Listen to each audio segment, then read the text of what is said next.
I woke up to the sound of my stomach growling loudly. 2 days I had been lying in this broken-down house with barely anything inside it. I was hungry, tired, and confused about where I was. 2 days ago, I opened my eyes and found myself in a completely different world. My body had changed too. I was now a skinny teenage boy wearing torn clothes. After some time, I understood what had happened. I had been reborn into someone else's body. The original boy had just lost both his parents and was too weak and heartbroken to survive a cold night alone. Then I heard a happy voice at the door. My little sister Xiao Yin came running in, holding something in her small hands. She was only 5 or 6 years old. When she saw me awake, her eyes filled with tears. She told me she had been so scared these past 2 days. My face was hot and red. I kept saying I was cold, and I never answered when she called me. She thought I was going to leave her like our parents did. My heart ached looking at her.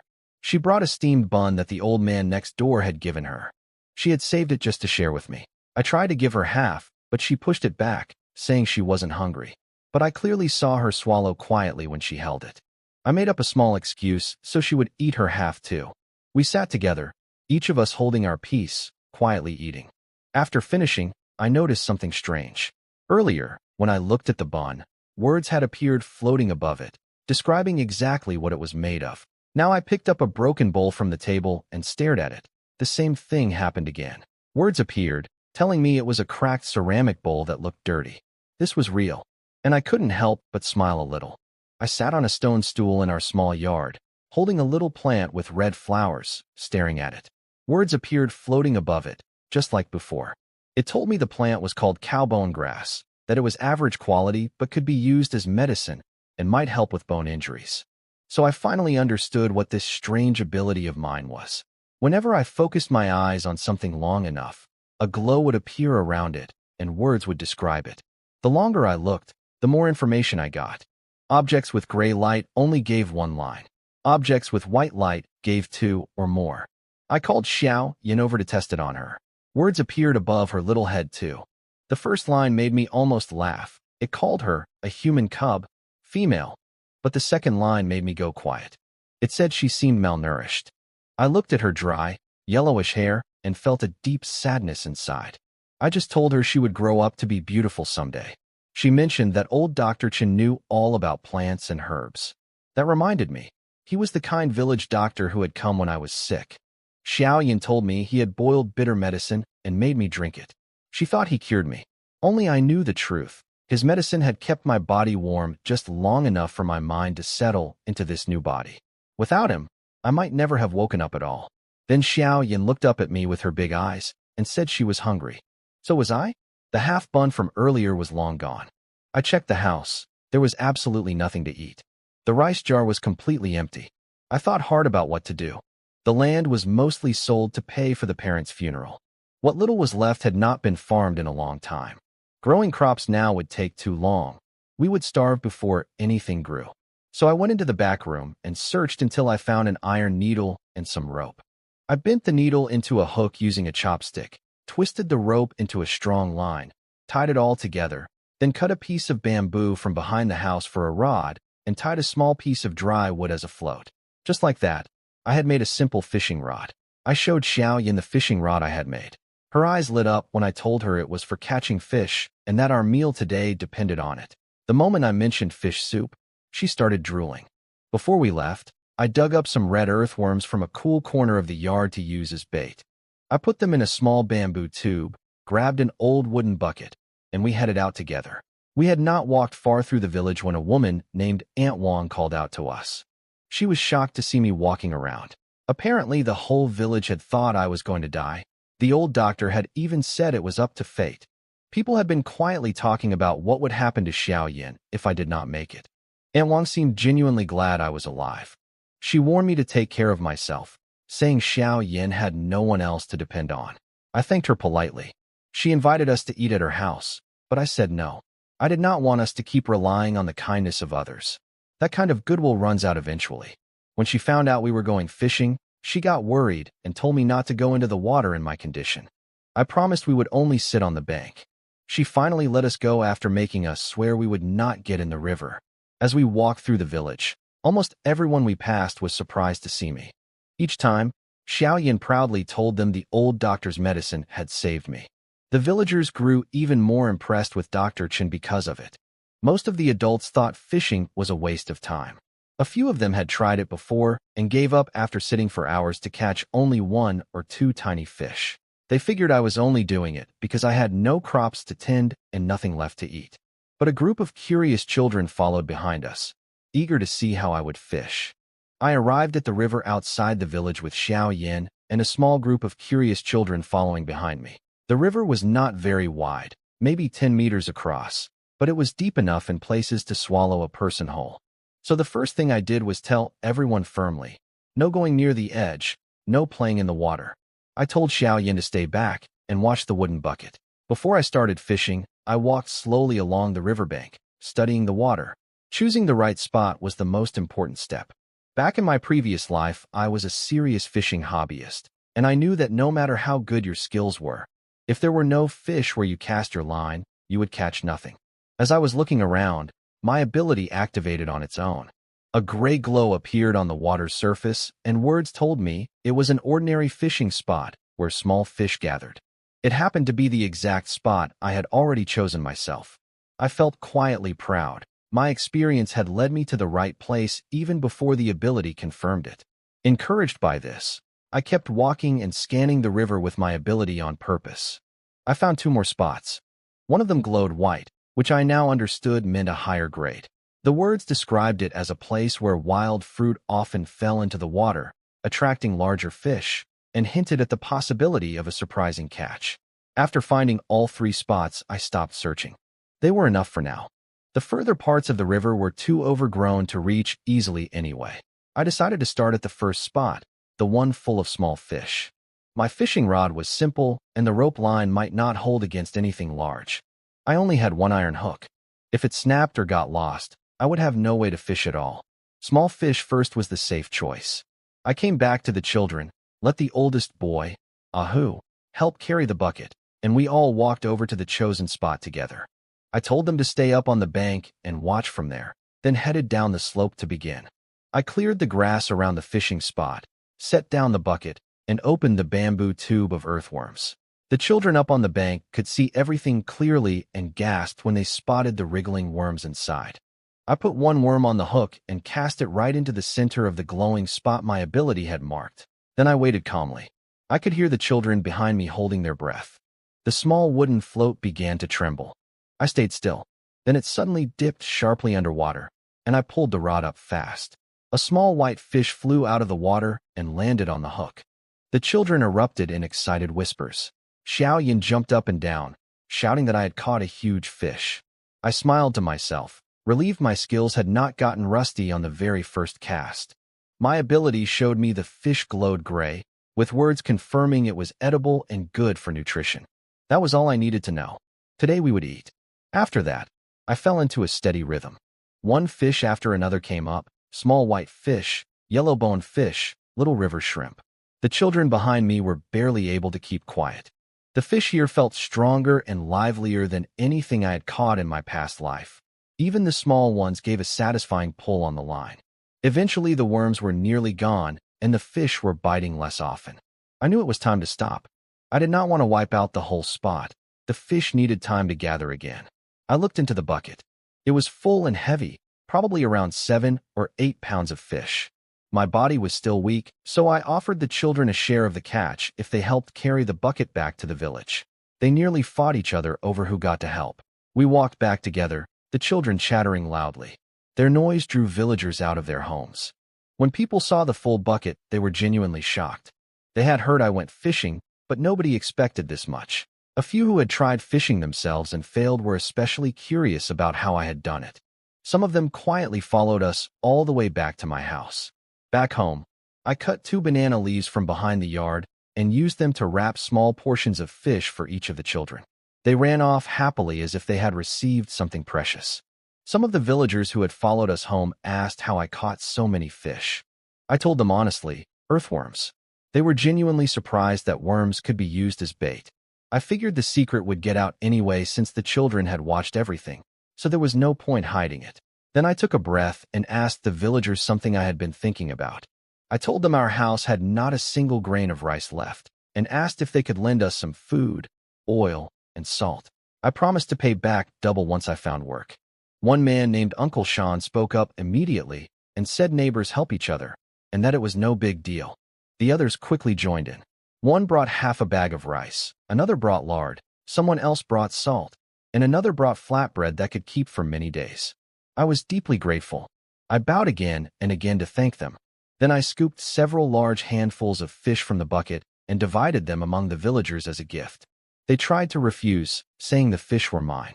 But I told them honestly that Xiao Yin and I could not eat that much before the fish went bad in the summer heat, and we had no chickens or ducks to feed them to. So they accepted. After they left, I felt relieved. These were good, simple people.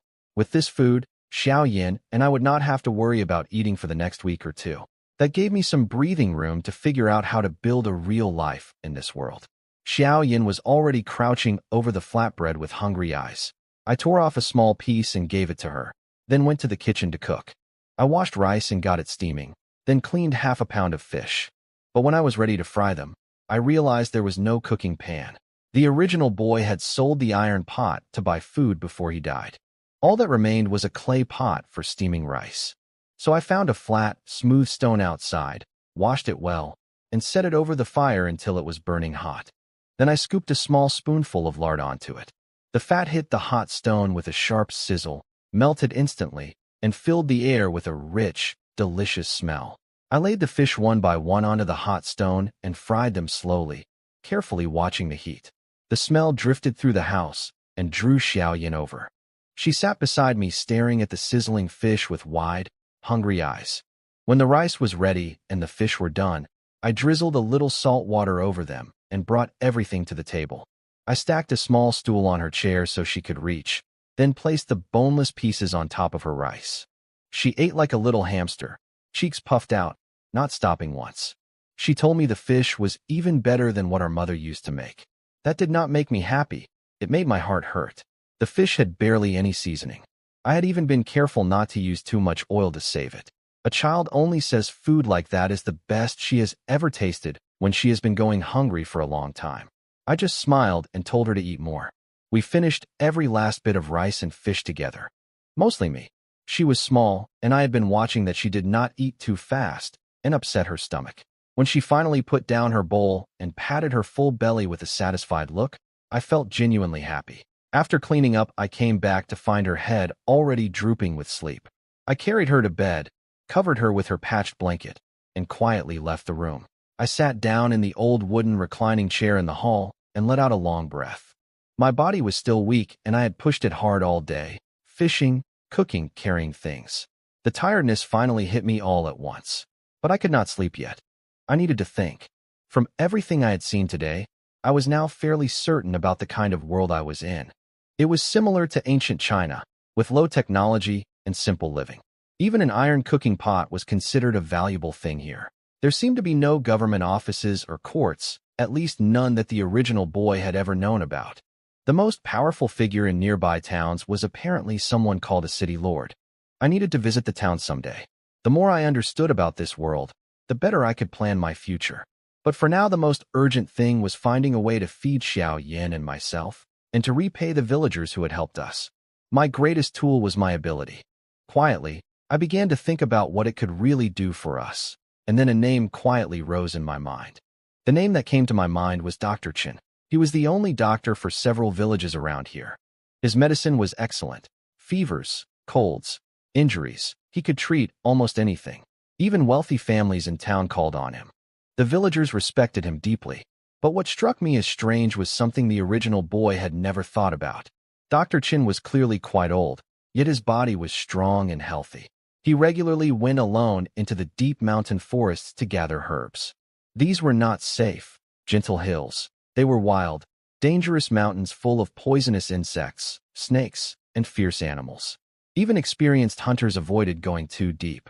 Yet this old man came and went freely. That was not normal. I thought about how useful it would be to learn even a little of his medical knowledge. My ability could identify any plant or object instantly. Paired with medical skill, that combination could give Xiao Yin and me a real future. but I fell asleep before I could figure out how to approach him. I did not need to figure it out. He came to me. I woke suddenly to someone holding my wrist. Dr. Chin was sitting beside me taking my pulse, with neighbor Uncle Zhang standing nearby. I lay still and let the old doctor finish. While he worked, I quietly used my ability to look at him. What I saw made my eyes go wide. His body glowed red, a color I had never seen on any person before. Everyone else in the village showed white light, but this was red, and the words that appeared were unlike anything I had seen on a person. They said his name was Chen Songqing, that he was a skilled and kind doctor, and then came the part that shook me. It listed something called cultivation level, describing him as having successfully trained his qi and reached a stage called the postnatal inner organ realm. Cultivation. Qi training. This world was not simply an ancient world like I had assumed. There was something far deeper here. People could cultivate and gain real power. My whole understanding of this world shifted in that moment. Dr. Chen finished his examination and told me my illness was fully gone, just some lingering weakness that would heal with rest. I sat up and tried to bow deeply to thank him for saving my life. He stopped me and said humbly that I had survived by my own fortune and he had only done a small thing. But I could see even he was quietly astonished. He told me later that when he had first seen me, I was nearly dead, cold to the bone, barely breathing. He had given me medicine more out of kindness than real hope. He had even used some rare herbs he had been saving for a wealthy client in town, then rushed back into the mountains the next day to replace them. He had expected me to die. Finding me not only alive, but fishing at the river had shocked him so much that he came straight to see it for himself. Dr. Chen studied me with a puzzled look. He was clearly struggling to understand how someone as sick as I had been could recover overnight. In the end, he simply accepted it as fate and admitted quietly that his medical knowledge had its limits. Then he surprised me. He said that even though I was better, my body was still weak, and he wanted me to come to his place every 3 days so he could treat me with acupuncture to strengthen my foundation. Uncle Zhang immediately told me to thank him, saying the old doctor almost never offered this to anyone. I hesitated and told him honestly I had no money to pay. He waved it off and said my strange recovery puzzled him medically, and treating me would help him learn something too, so it would benefit both of us. I accepted gratefully. Honestly, I had been worrying about how to get close to him, and now the reason had landed right in my lap. Before they left, I ran to the kitchen and came back with 2 bowls of the small fish I had caught. Uncle Zhang immediately scolded me for telling the whole village about the earthworm bait, saying I should have kept it secret so others would not fish the river empty. I told him not to worry. Fishing was not that simple, and knowing the bait alone would not make anyone suddenly good at it. He shook his head at me, but let it go. Dr. Chen said nothing about the bait, but I noticed he accepted the fish without refusing. He knew it was probably all I had to offer, and perhaps all Xiao Yin and I had to eat for the next few days. The fact that I gave it freely told him something about my character. He did not push it back. After I saw them both out and confirmed no one was nearby, I let out a long breath. My heart was pounding. That visit had shaken me deeply, not because of the risk of being discovered as someone other than the original boy, though that had frightened me too. What truly stunned me was what my ability had shown me on Dr. Chen. Cultivation, qi training, realm levels. These were not things that existed in a simple ancient world. These belonged to a world where people could gain extraordinary power, moving like the wind, strength beyond normal humans. The kind of world from the fantasy stories of my previous life. Had I actually been reborn into that kind of world? I sat alone with that thought and felt 3 things all at once: fear, confusion, and a quiet, growing excitement. The realization that I might be living in a world where people could cultivate extraordinary power left me feeling 2 things at once: excited and afraid. Excited because deep down, like anyone who grew up on stories of wandering heroes and martial arts, part of me had always dreamed of that kind of life. Afraid because a world with powerful individuals was also a far more dangerous one. Strong people could crush weak ones without a second thought, and right now, I was completely weak. That thought settled into me like a warning. I needed to change my plans. The next morning, I made river shrimp porridge and woke Xiaoyan. She slurped it happily with a grain of porridge stuck to her cheek. I told her we were going to visit Dr. Chen today instead of fishing. Her face lit up. She had been wanting to thank him herself. Dr. Chen did not live in the village. His small courtyard sat halfway up the hill behind it. When we arrived, I spotted him outside and immediately stopped, pulling Xiao Yin quietly to one side and signaling her to stay silent. He was practicing a form of martial arts. The movements looked slow and gentle at first, almost like the Tai Chi I had seen old men do in parks in my past life. But watching more carefully, I could see every move carried real force behind it, smooth and controlled like flowing water. Then something appeared in my vision that made my heart stop. The word said, "Cultivation method detected. Begin simulation." My ability could copy martial arts techniques. I immediately said yes in my mind. A progress bar appeared and began climbing. I stared at every movement Dr. Chen made, not blinking, barely breathing. The bar reached 50% and then stopped. He had finished his practice. I felt a flash of disappointment, but quickly let it go. Discovering this new function of my ability was already an enormous gain. I would have other chances to watch him practice. There was no rush. Dr. Chen turned and greeted us warmly, saying he had known we were there the whole time, but did not want to break his morning routine. Xiao Yin ran up and grabbed his hand and thanked him for saving my life. He smiled and told her she deserved some credit too. It was her crying that day that had drawn him inside to check on me in the first place.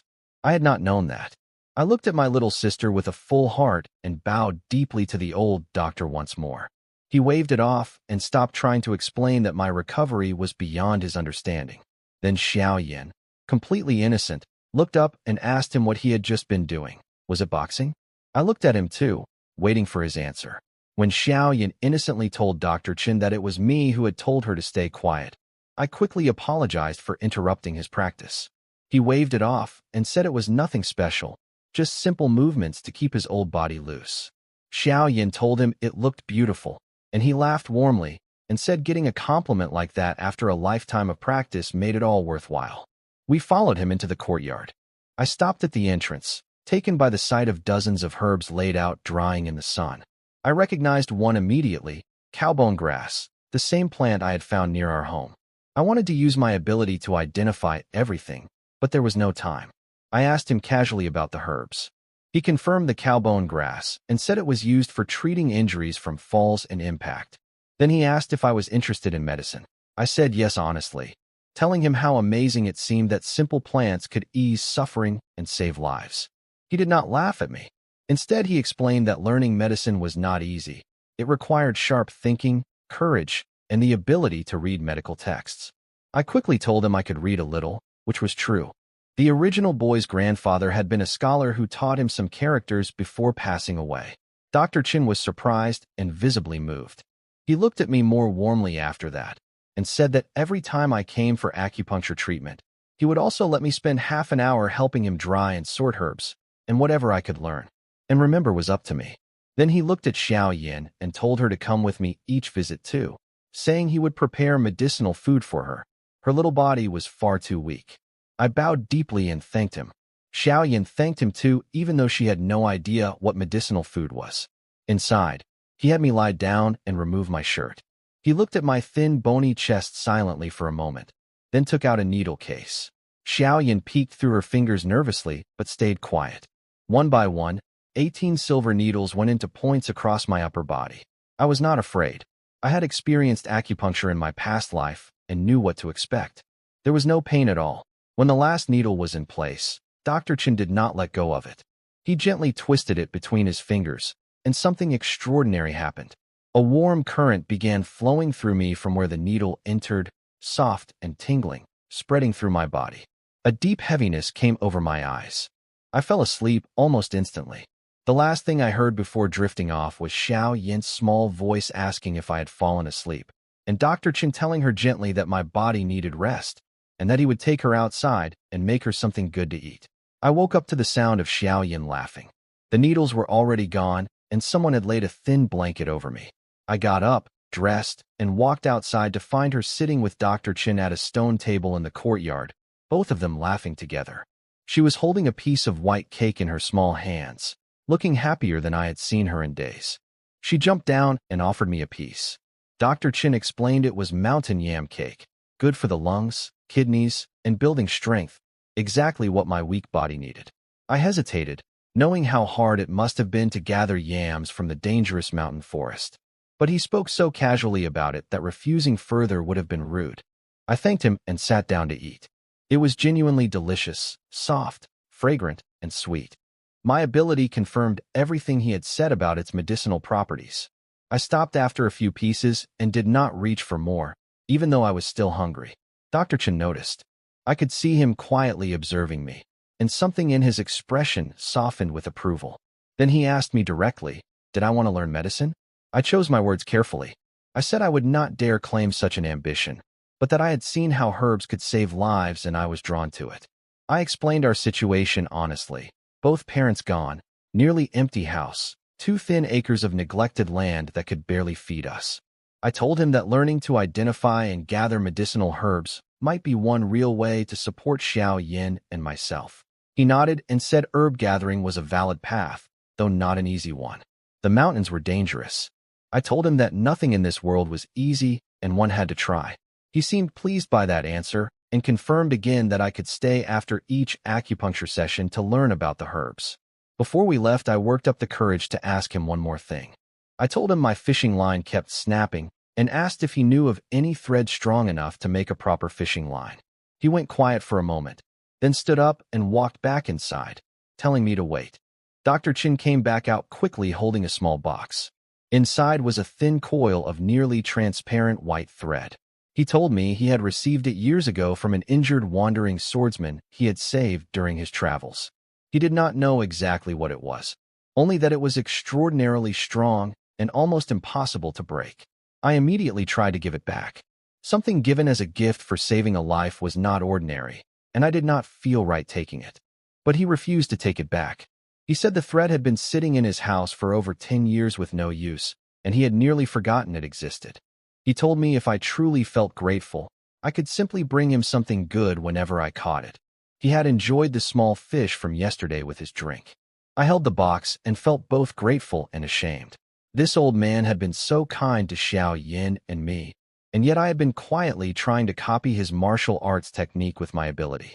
I made a quiet decision right there. Unless Dr. Chen offered to teach me himself, I would not attempt to simulate his cultivation method again. Coming back down the hill into the village, I saw a group of villagers returning from the river with bamboo poles and buckets, laughing and arguing loudly. They had tried the earthworm bait after hearing about it yesterday. Their buckets held a decent amount of fish, some even larger than what I had caught. One man was furious that a huge fish had snapped his line and gotten away. He insisted it weighed at least 5 pounds. The others all argued it could not have been more than 2. I could not help laughing. This was exactly how it went with fishing friends in my past life. If your line breaks, the fish you lost is always enormous. Apparently, that was the same in every world. The villagers, a little embarrassed to be caught arguing like that in front of 2 children, changed the subject and insisted I take some of their fish as thanks for sharing the bait idea. I tried to refuse, but they would not hear it. In the end, I accepted a small amount from each bucket, enough to make half a pound threaded on a grass string. Back home, I put the fish in the kitchen, then took out Dr. Chen's small box and opened it. I sat quietly, staring at the nearly invisible thread inside. I stared at the thread in the box and activated my ability. A red glow appeared, the same rare color I had only ever seen on Dr. Chen himself. The words told me it was called snow silkworm thread, spun by a rare spiritual creature, extraordinarily tough, resistant to water, fire, and even blades. A true treasure. I sat quietly with that for a moment. The old doctor had casually handed me something genuinely precious without a second thought. I felt both deeply grateful and a little ashamed of myself. Cutting the thread turned out to be a problem. My kitchen chopper went straight through the wood block beneath it without leaving a mark on the thread. Then I remembered what the description had said, resistant to blades. So I tried fire instead, holding a small flame to it. It held for a full 5 minutes before finally burning through. That was enough. I could work with fire. Over the next 2 days, I threw myself into making a proper fishing rod. I spent a whole day selecting bamboo from the grove behind the village, then treated and dried it carefully. When the new rod was finished, my ability showed it glowing white, with words saying it could withstand over 100 pounds of pulling force without breaking. Even the bamboo from this world was extraordinary. The morning I finished it, I showed it to Xiao Yin, and she immediately became my biggest supporter, clapping and calling it beautiful. I told her I had a secret weapon in a small cloth bag that would help us catch a big fish. Her eyes went wide with excitement. She ran ahead of me to the river, bouncing and chanting, big fish, the whole way. A villager named Uncle Zhao stopped to tease her about it. She told him proudly that her brother was the best fisherman around. I apologized for her boldness, but he just laughed and ruffled her hair. When we finally reached the river, we both stopped and stared. My old fishing spot was completely taken over, 7 or 8 villagers all crammed together in that one small area, lines everywhere. They told me it was the best spot they had found, and the fish were biting less now. Of course they were. With that many people fishing the same spot day after day, any fish left would be too frightened to bite. I told them to enjoy it and walked away with Xiaoyan. There was no point being upset. The river belonged to everyone. And with my ability, I could always find a new spot. This time I walked much further than before, past the spots I already knew, going far enough that no one from the village could see us. I did not want a crowd following me again. As I walked slowly along the bank with my ability scanning the water, my eyes suddenly lit up. At a curved bend in the river, I finally found a new fishing spot. My ability showed it glowing white, brighter than any spot I had found before. The word said it was a place where fish loved to feed, and that some kind of special fruit grew nearby that certain rare fish enjoyed eating. I looked up at the bank and spotted several strange trees with small red fruits the size of a fingertip. My ability identified them as blood apricot trees. The fruit was non-toxic but medicinal, and apparently irresistible to certain unusual fish. Xiaoyan immediately wanted to eat one. I told her firmly these were for fishing, not eating. I cleared the surrounding grass with my knife, settled into position, and started with earthworms to secure our food supply first. The very first cast barely hit the water before the float was already moving. Small white fish came up one after another easily. Then after a few catches, the biting suddenly stopped completely. I knew what that meant from experience. Something larger had moved in below and scared the small fish away. I swapped to corn kernels I had borrowed from Aunt Wang that morning. The moment the hook hit the water, before I even had time to sit down, the float shot straight under, and something enormous yanked the rod so hard I nearly stumbled forward. For the next half hour I fought that fish. It ran, I gave line. It tired, I pulled back. My arms burned, but the rod held perfectly, just as my ability had promised. Xiaoyan crouched nearby, squeezing her tiny fists, whispering encouragement too quietly to scare the fish away. When the fish finally surfaced, I could see it was over a meter long, covered in neat shining scales like armor plates. Xiaoyan gasped and said it looked taller than her. She was right. I had no net, so I carefully reached down and lifted it out myself. My ability identified it as a cyan armor fish, a dominant river species. But what truly excited me was the next line.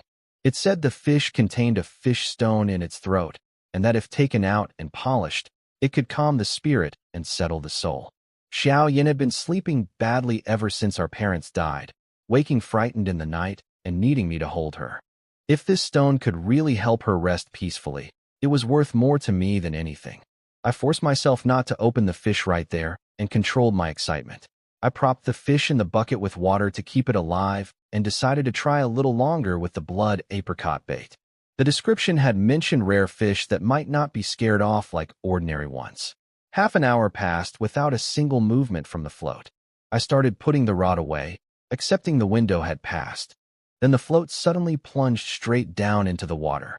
The float shot underwater without any warning, and something powerful yanked the rod so hard I nearly fell in. I caught myself just in time and gripped the rod with both hands. The force was almost as strong as the cyan armor fish had been, but as I fought it I noticed the difference. This fish was not big and heavy like the last one. It had explosive bursts of speed, fast and fierce, but short. Each time it surged I held firm, and each time its strength faded quicker than before. A fast sprinting fish like this was actually easier to handle than a massive slow grinding one. Exactly as I expected, after a few strong rushes the fish began to tire. When it finally surfaced I stopped and stared. It was bright red. A vivid, flame-colored fish about 30 centimeters long, shaped like a carp from my past life, with 2 long, elegant whiskers at the corners of its mouth and a tail that spread open like a flower. Its red scales caught the light like burning embers. Xiao Yin gasped and said it was the most beautiful fish she had ever seen. I agreed completely. My ability revealed it was called a red moon carp, a rare fish carrying a trace of spiritual essence, with extraordinarily delicious and nourishing flesh, scales that could be used in medicine, and a faint possibility of evolving into something called a spirit fish if properly raised. Its glow was white with a thin thread of red mixed in, somewhere between the two grades I had seen before. 3 description lines. That meant something special. Most white-grade objects only got 2. The third line stayed in my mind. A chance to become a spirit fish. I wondered if that was related to the snow silkworm that had produced Dr. Chin's thread. Perhaps the silkworm was already at that higher level. But the second line mattered more to me right now. Extraordinarily nourishing and delicious. This was the perfect gift for Dr. Chin. I quickly moved the cyan armor fish out of the bucket and put the red moon carp in instead. It had been out of water for a while, but the moment it touched water again, it started swimming. Strong creature. My body was spent. 2 major fights in one session was enough. I twisted a grass rope, tied the cyan armor fish across my back, picked up the bucket in one hand and the knife and rod in the other. Xiao Yin insisted on helping, so I hung the worm tube around her neck and rested the fishing rod on her small shoulder. We walked back like that, me bent under the weight of a fish nearly as long as my sister, and her carefully carrying the rod with both hands, stepping slowly and seriously like she had been given the most important job in the world. When we passed the crowded fishing spot, all the villagers stopped and stared at us with their mouths open. When Xiao Yan and I passed the crowded fishing spot, every single villager stopped and stared with their mouths hanging open. One of them stuttered, asking what I had on my back. I told him it was a fish. That simple answer seemed to break something in all of them. A man named Wang Dan quickly offered to carry the cyan armor fish for me. I did not argue. My body was genuinely struggling. I thanked him and handed it over. When he actually lifted it, he yelped, saying it had to be nearly 20 pounds. He looked at my thin frame with clear disbelief that I had pulled it out of the water myself. Then someone noticed the red moon carp glowing in the bucket, and everyone crowded around. They had never seen a red fish before. One of the bolder villagers asked straight out where exactly I had been fishing. The others gave him disapproving looks for being so obvious about it, but he pretended not to care. I told them honestly, just a spot further up the river. Then I advised them not to bother going right now because after fighting 2 large fish, the whole area would be scattered and empty. Some of them nodded along, satisfied with the explanation. We walked back to the village with Wang Dan carrying the big fish. Behind us, I could hear the remaining villagers growing restless. They had been sitting there for 2 or 3 days catching only a handful of small fish, and I had shown up with 2 enormous ones after just a few hours. One by one, they started packing up, saying they would rather go back to the village and watch me clean the fish than keep sitting there for nothing. All of them left, except one man everyone called Old Zhao. He stayed sitting calmly in his spot, saying he would fish a little longer and that maybe the fish would come back. The others shrugged and walked away. A little while later, once he was sure no one was watching, Old Zhao suddenly jumped to his feet and started rushing to pack his things up.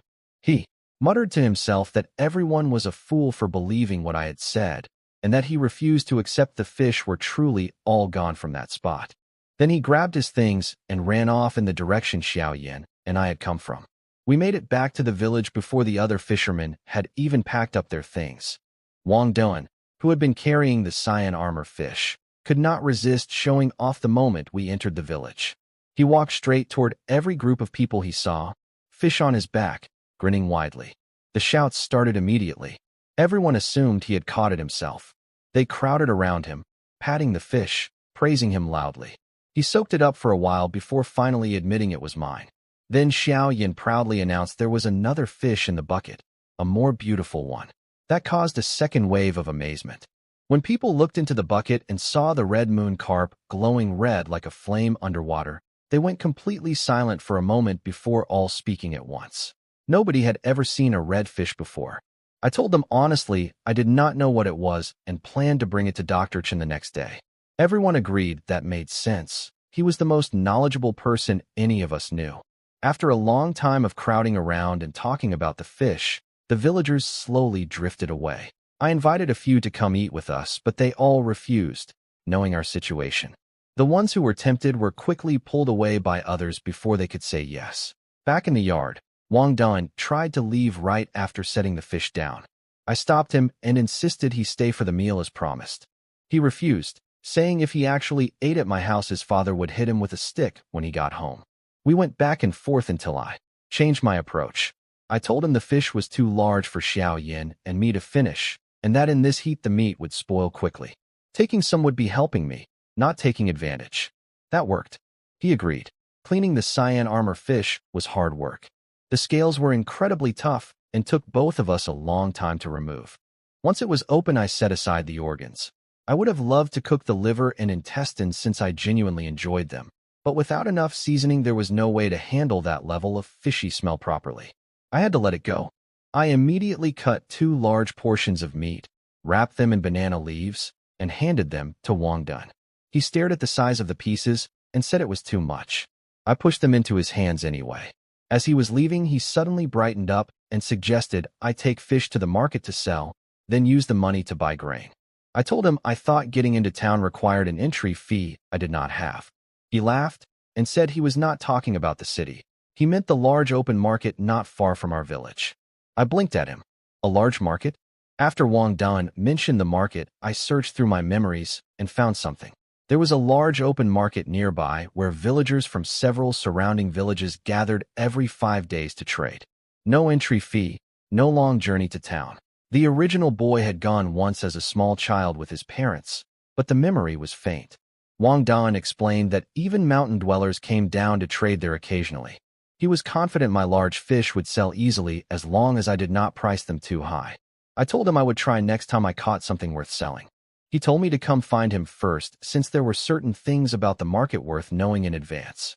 After he left, I set to work. I cut several portions of meat to send to Uncle Zhang later. He had looked after Xiao Yin during the days I was unconscious, and I had not forgotten that. The rest of the fish meat I threaded on bamboo strips and hung under the roof to dry into preserved fish. Looking at that long row of meat, I made myself a quiet promise. I needed to get an iron pot as soon as possible. And proper seasoning. I had real cooking ability, but almost nothing to work with, and watching good ingredients go to waste genuinely hurt. Once the porridge was ready, I added a little salt, stirred it through, then gently laid the thin fish slices in and watched them turn white before pulling the pot off the heat. A small spoonful of lard went in last. I blew on Xiao Yin's bowl and set it in front of her, warning her it was still hot. She stared at it without blinking, hands in her lap, waiting obediently. I tried mine first. The moment it hit my tongue, I stopped moving. The fish was silky, fresh, faintly rich with the lard. Astonishingly good for something made with only salt and oil and no herbs at all. Truly fine ingredients needed almost nothing done to them. Xiao Yin took her first spoonful carefully, blowing on it the way she had seen me do, then put it in her mouth. Her eyes went wide immediately. She waved both hands and told me this was even better than the shrimp porridge, then called me the best brother in the world. I told her Dr. Chen had said eating well would make her hair grow beautiful and strong. She nodded with complete seriousness and said she would eat very hard. My chest tightened a little. A few days ago, she had come home upset because some village children had teased her about her dry yellow hair. She did not know it was from being underfed for so long. I had just told her that eating properly would fix it, and she had believed me completely and taken it to heart. After we finished, we both sat back in our chairs feeling deeply satisfied. Even I had not expected the cyan armor fish to taste that good. Then I thought about the red moon carp, described by my ability as extraordinarily delicious. That was going to Dr. Chen as a gift, so I would never know. I got up and went back to the kitchen. There was still one more thing to do. The fish stone inside the cyan armor fish was waiting. I waited until Wang Dan had left before going to deal with the fish stone. I had not wanted to take it out in front of him. Too difficult to explain. The large fish head was sitting in a wooden basin in the kitchen. I broke it open carefully and found the stone right where my ability had said it would be, in the throat. I was surprised the moment I touched it. Fish stones from my past life came out soft and gelatinous and needed weeks of drying and treatment. This one was already hard, fully solid, smooth, and warm to the touch, shaped like a small scallop shell about 2 centimeters across. It looked and felt like polished jade. My ability confirmed it. The stone had fully jade-fied, and wearing it close to the body would calm the spirit and settle the soul. I found a small tool and carefully drilled a hole through the thin end. It was hard but not as tough as real jade, so it did not take long. Then I twisted some remaining rope into a cord and threaded the stone onto it. I called Xiaoyan inside and dangled it in front of her. Her eyes went wide immediately. I tied it around her neck and told her that wearing it would stop her from kicking off her blankets at night, which was true in a deeper sense than she knew. I made the loop small enough that she could not pull it off over her head and lose it. She touched it over and over, completely delighted. It was the first piece of jewelry she had ever owned. That evening I cooked the fish head, half roasted over the stone, half simmered into soup. We ate until we were genuinely full. At bedtime, Xiaoyan lay on her small bed patting her full belly, telling me the big fish was delicious. I tucked in her blanket and told her to sleep well since we were visiting Dr. Chen again tomorrow. She fell asleep mid-sentence, one hand resting on the pendant at her throat. I lay down on my own bed and listened to her quiet breathing. I could not sleep yet. My mind was turning over the next day's visit to Dr. Chen, how to deepen his trust in me, and the market that Wang Dan had mentioned. The borrowed grain and oil would run out within days. I needed to find a way to earn money soon. The market felt like the right starting point, but I still did not know its rules or how it worked. Thinking it all over, my eyes gradually grew heavy and I drifted off. The house was quiet, both of us sleeping. Outside, a cool night breeze moved through the yard under a sky full of stars. Then a dark shadow leapt silently over the wall and moved toward the fish meat hanging to dry under the roof. That night, I slept more deeply than I had since arriving in this world. And for the first time since our parents died, Xiaoyan did not wake up crying in the middle of the night. The fish stone pendant was already working. She was actually the one who woke me up in the morning. After I helped her dress and wash her face and tied her hair into 2 small bunches, I started brushing my own teeth with a willow stick. My eyes drifted lazily toward the roof, and then I stopped. The 2 bamboo strips where I had hung the fish meat were empty. Someone had stolen the fish. My first thought was a villager, but I dismissed it quickly. Nobody in this village was desperate enough to steal 2 pieces of fish, especially after refusing my invitation to eat for free just yesterday. And whoever took it had yanked the meat off roughly. No careful thief would make that kind of noise. I searched around and found small flower-shaped muddy prints on the wall and the ground. My ability showed them glowing white and told me they belonged to some kind of mysterious small animal with sharp claws, a wild creature from the mountains behind the village. That made much more sense. I felt relieved it was not a person. I just needed to be more careful closing up at night. Then I suddenly remembered the red moon carp and ran to the kitchen in a panic. It was fine. I had covered the basin with a wooden board and a heavy stone the night before. I let out a long breath. I did not mention any of this to Xiaoyan. We ate breakfast and headed up to Dr. Chen's place, with the red moon carp in the bucket. I deliberately left a little later than last time. I did not want to arrive while he was still practicing his martial arts and be tempted to use my ability to copy his technique again. He had been far too good to us for me to repay him that way. The timing worked perfectly. When we arrived, he was just finishing his practice, slowly settling into his final stance. Xiaoyan ran to him immediately, and he scooped her up with a warm laugh. Then she proudly told him about the giant fish, waving her arms to show how big it was. When she pulled out the pendant from under her collar to show him, the old doctor's expression changed. He recognized it immediately. He called it a cyan armor fish stone and said the fish must have been very old to have produced one with such a perfect jade quality. He explained it could calm the spirit, and that its powder dissolved in water could even stop night terrors in small children. Then he looked at me and asked where exactly I had caught that fish. When Dr. Chen asked where I had caught the fish, I told him simply, the river outside the village. He was surprised that such an old cyan armor fish could live in such a small river, but reasoned that nobody in the surrounding villages fished much, so it had been left alone to grow. Then I cleared the leaves from the bucket and showed him the red moon carp. His expression changed the moment he saw it. He set Xiaoyan down and leaned in close, studying the fish carefully before confirming what it was. He looked at me with genuine astonishment and asked how I had possibly caught one. He explained to both of us that the red moon carp was one of the rarest fish in the world, famous across the land for its extraordinary flavor, considered one of the 10 greatest delicacies in existence. He had tasted it once at a wealthy nobleman's banquet, and the memory clearly still stayed with him. I told him it was meant as a gift for him. He immediately refused, then told me what one of these fish could sell for in the city. 100 silver taels. I genuinely went still for a moment. In this world, one silver tael could feed a family of 3 for a month. The entire Lu family at its most prosperous had probably never held 10 taels at once.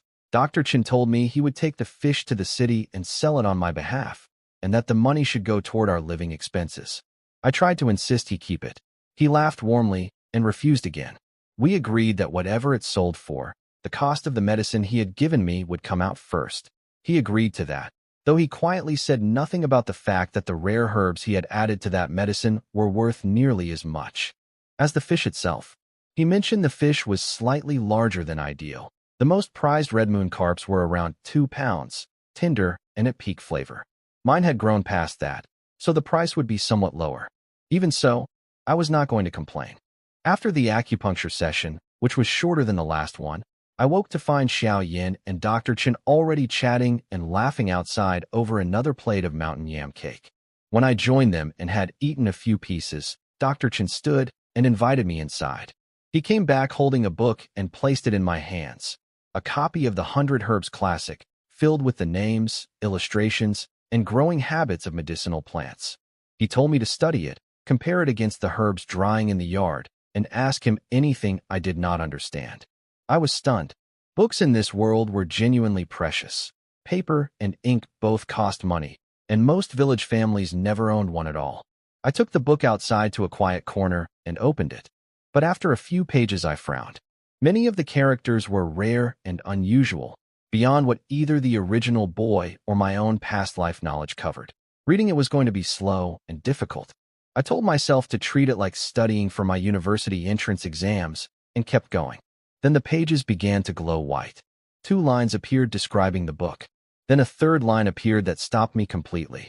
It asked, "Do you wish to download it?" I stared at the words floating above the book. "Do you wish to download it?" I chose yes without hesitating. A progress bar appeared but did not move. I quickly understood. I needed to actually read through the pages. As I turned each one, the bar climbed steadily until it hit 100%. Then a new prompt appeared asking if I wanted to learn the contents. I said yes again. The next moment, a flood of information poured through my mind, settling in like something had been poured directly into my memory. Names, appearances, growing habits, medicinal uses, hundreds of herbs, all absorbed and understood within moments. From the outside, I must have looked like I was simply staring blankly at the pages. When I came back to myself, I sat quietly for a while, genuinely humbled by how much there was to know. The 100 Herbs Classic contained several hundred plants, and that was barely a fraction of what existed in the world. The way they combined and interacted to heal different ailments was extraordinary. I kept reading anyway, reviewing what I had just absorbed. Dr. Chen eventually came outside to check on me, expecting to be asked questions. When he saw me sitting absorbed in the book with Xiao Yin quietly chasing butterflies in the corner, he smiled to himself and went back inside. Then urgent voices came from outside the yard. Several villagers rushed in carrying an unconscious man, old Zhao, the same man who had snuck off after us at the river yesterday. He was completely soaked. His face had gone a dark bluish color, and his belly was swollen with water.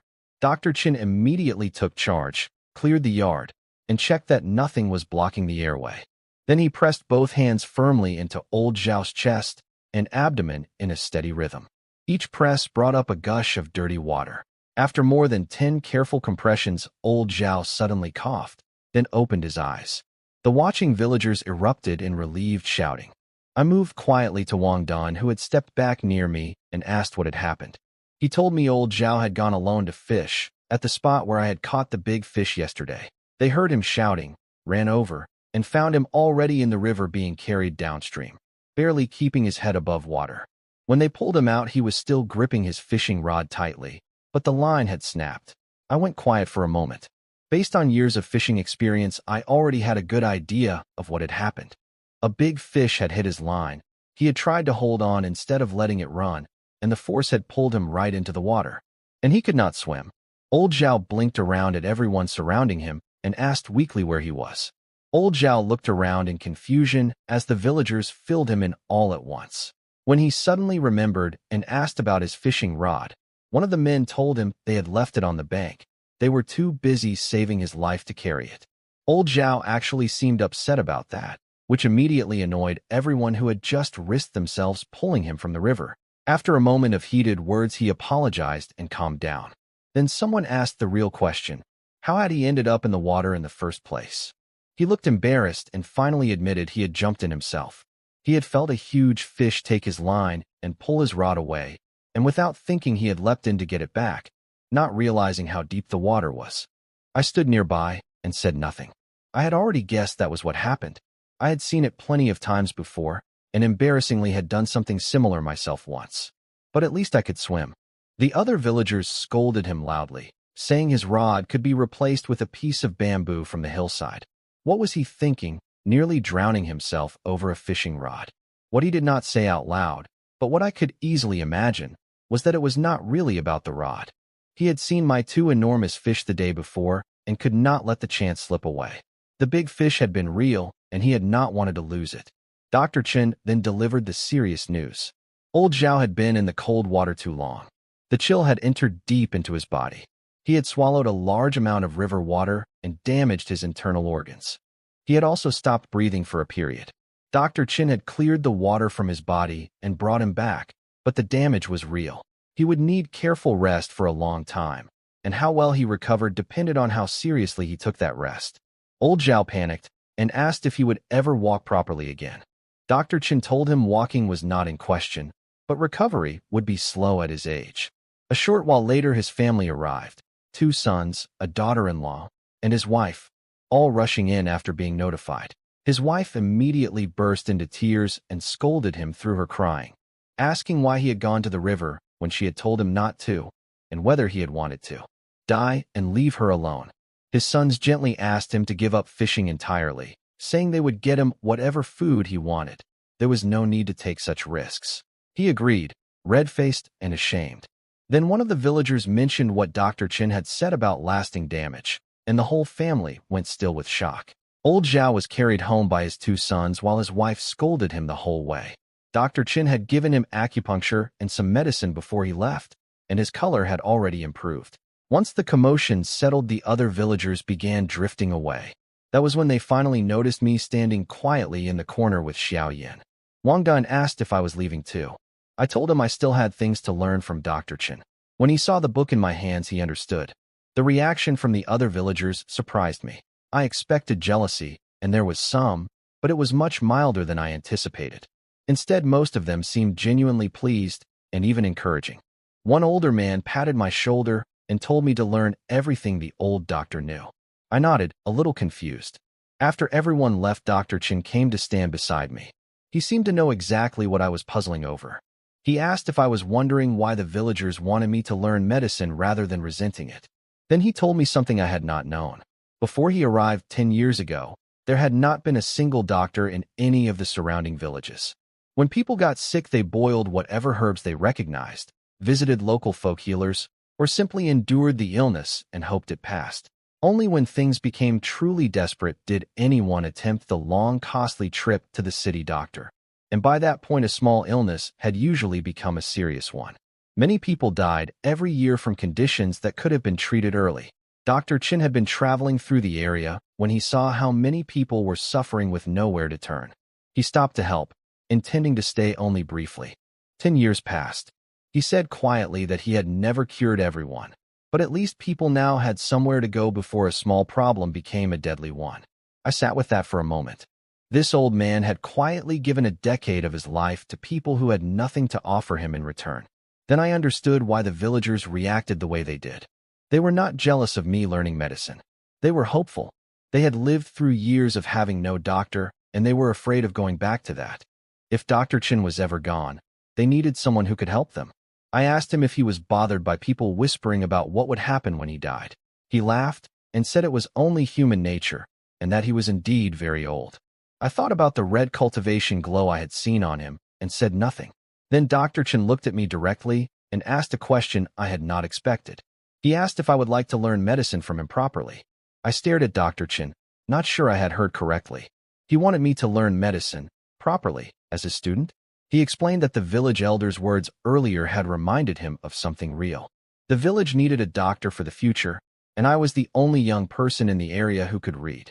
He wanted to give me the chance, but he added a condition. Medicine required real ability.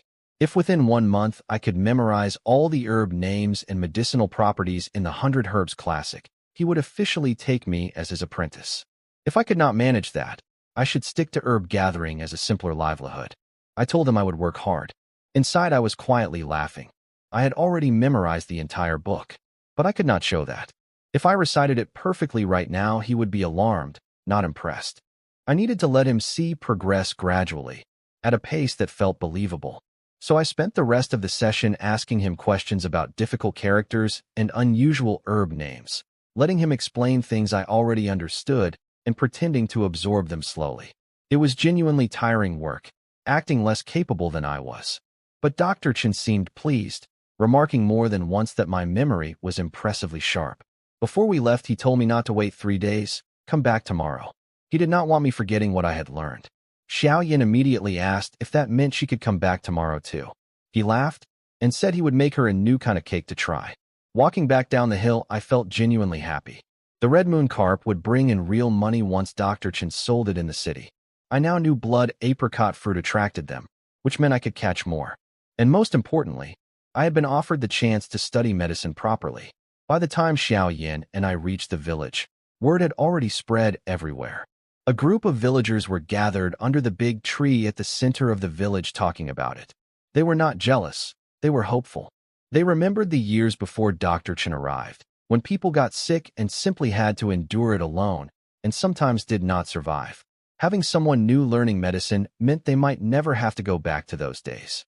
Then someone called out that we were coming, and everyone turned to look at us. When Xiao Yin and I returned to the village, the crowd under the big tree greeted us warmly. One elder told me to study hard. Others said to come to them if I ever needed help. I looked at their sincere faces and felt something settle quietly inside me. Before leaving Dr. Chen's place, he had told me why he had chosen our village to settle in all those years ago. In decades of traveling, he had lived in hundreds of villages, rich ones, poor ones, kind ones, suspicious ones. Ours was rare. The people here helped each other naturally, without resentment, and disputes never hardened into lasting hatred. That simple goodness had made him stay. Standing there looking at the villagers' faces, I felt genuinely grateful to have been reborn here rather than somewhere harder. Back home, I sent Xiao Yin to play and sat down with the 100 Herbs Classic again. Now that I knew the red moon carp would bring real money once Dr. Chen sold it, the urgency around earning had eased a little. What mattered most right now was passing his test. A few villagers came by wanting to ask about fishing techniques after seeing yesterday's catch, but when they saw me reading, they quietly left without disturbing me. Dinner was fish again with some wild vegetables I picked from the yard. Once it got dark, I put the book away. We could not afford lamp oil. Even so, after a full afternoon of review, I felt completely confident. If Dr. Chen tested me right now, I could pass easily. At bedtime, Xiao Yin announced she was not sleepy and refused to close her eyes. I tried to reason with her, but she just asked for a story, specifically the one about the little monkey that I had started telling her 2 nights ago when she woke up crying. I sighed and gave in. I told her the story of the Monkey King, piecing it together from half-remembered impressions since I had never read the original closely. I filled in the gaps with my own words. It did not matter. She was completely absorbed. By the time the little monkey was almost ready to be crowned king, her eyes had already closed, and she was breathing deeply, one hand resting on the fish stone pendant at her throat. I pulled her blanket up gently and turned toward my own bed. Then I heard a sound from outside. The sound from outside made me freeze. I grabbed the stick I kept near my bed and crept quietly into the main room. Whatever it was scratching or pawing at the door. I banged the stick hard against it, and the noise stopped immediately. I stood still for a long time listening before I finally went back to bed, but I barely slept the whole night, too worried about Xiao Yin to fully close my eyes. The next morning at Dr. Chen's place, I arrived with dark circles under my eyes. He assumed I had stayed up reading and started lecturing me about the importance of rest for a future doctor. I told him that was not what happened and explained about the creature. He went inside and came back with a small packet of powder, a blend he had made himself from herbs that repel animals and insects, something he carried whenever he traveled through the mountains. He told me to sprinkle it around the house, and the creature would likely stay away. I thanked him genuinely.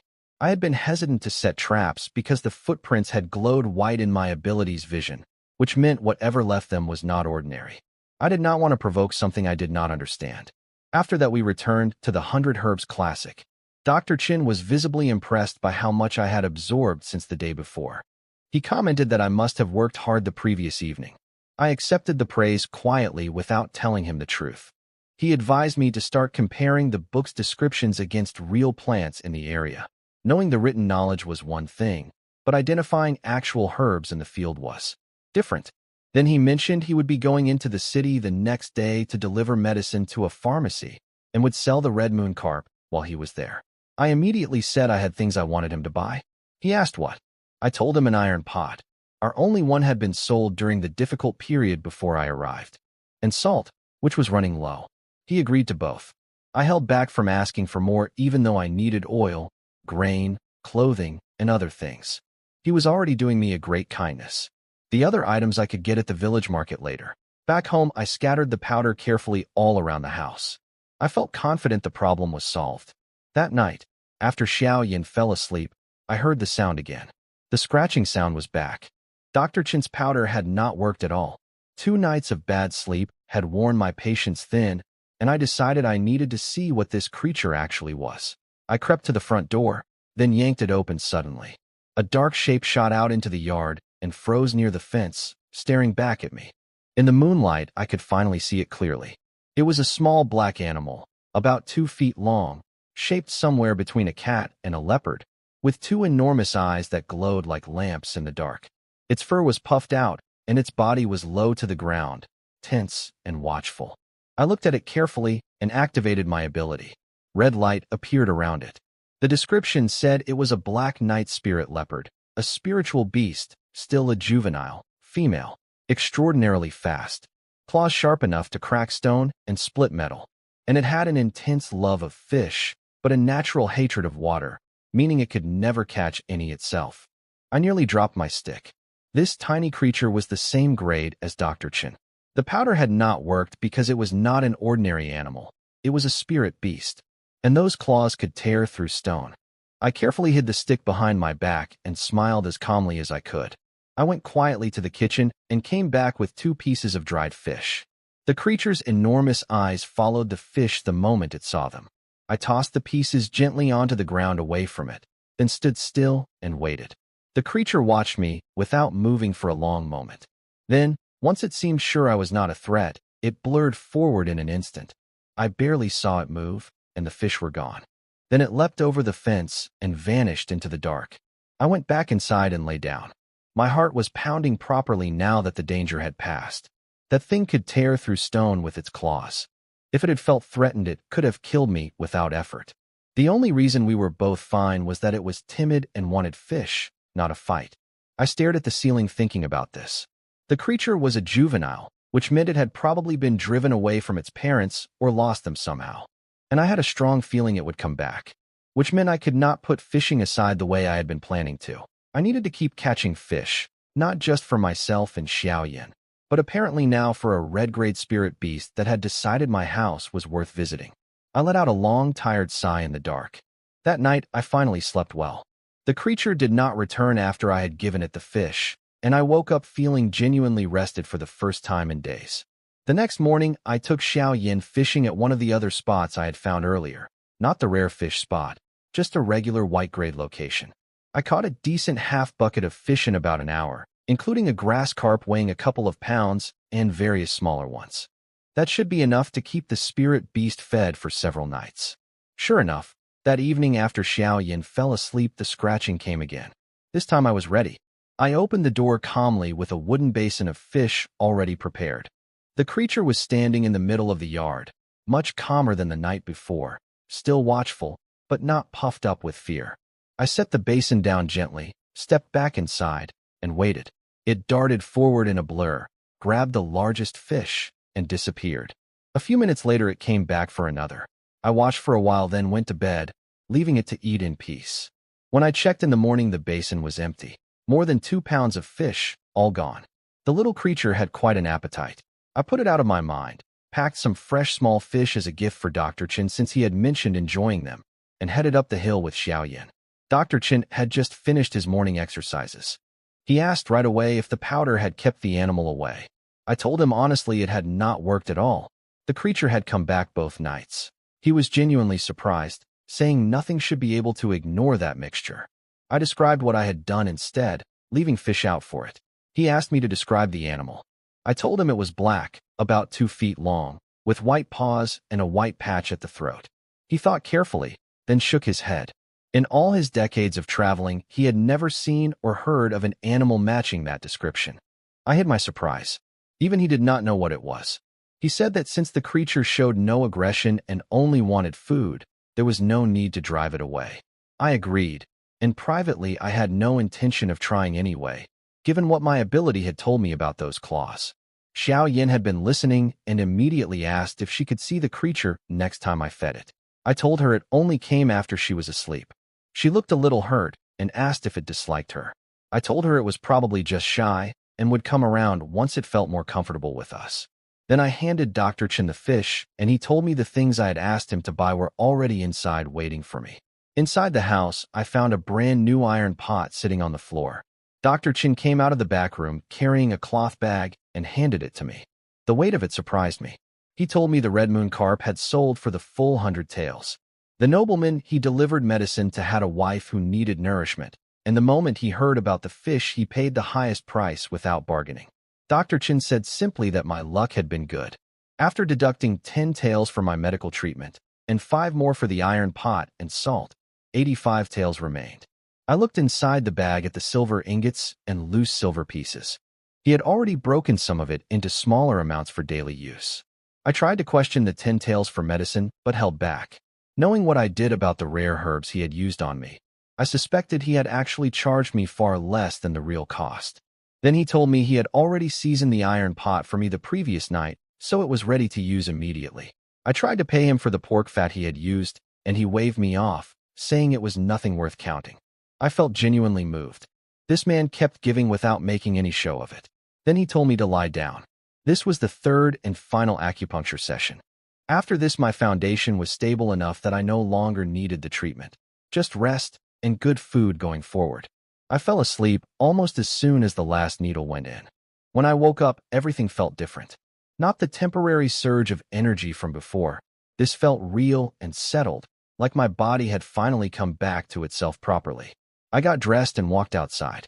Dr. Chen and Xiao Yin were sitting at the stone table as always. She had a piece of cake in her hand and was swinging her feet and laughing at something he had said, her head tilted back with pure happiness. The scene looked almost exactly the same as the first time I had woken up here after acupuncture. But everything else was different now. That first time I had been weak, penniless, and barely surviving. Now my body was recovered. I had over 80 taels of silver, and I had been offered the chance to learn medicine from one of the most remarkable people I had ever met. I stood in the doorway looking at my little sister laughing in the morning light and felt something quiet and steady settle in my chest. Everything had changed. I carried the iron pot home openly rather than trying to hide it. There was no point sneaking. The smell of stir-fried food would give it away the moment I started cooking anyway. As expected, it caused a stir in the village. An iron pot was a luxury that many families still could not afford. I told everyone Dr. Chen had given it to me, which made the villagers shake their heads in amazement at his generosity and further convinced them he truly valued me as a student. I had been smart enough to leave most of the silver with Dr. Chen and only bring a small amount home. If I had walked through the village with a bag full of silver ingots, people would have noticed. That evening I cooked with the iron pot for the first time.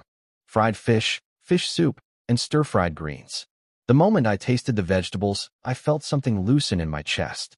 That was the flavor I had been missing since arriving in this world.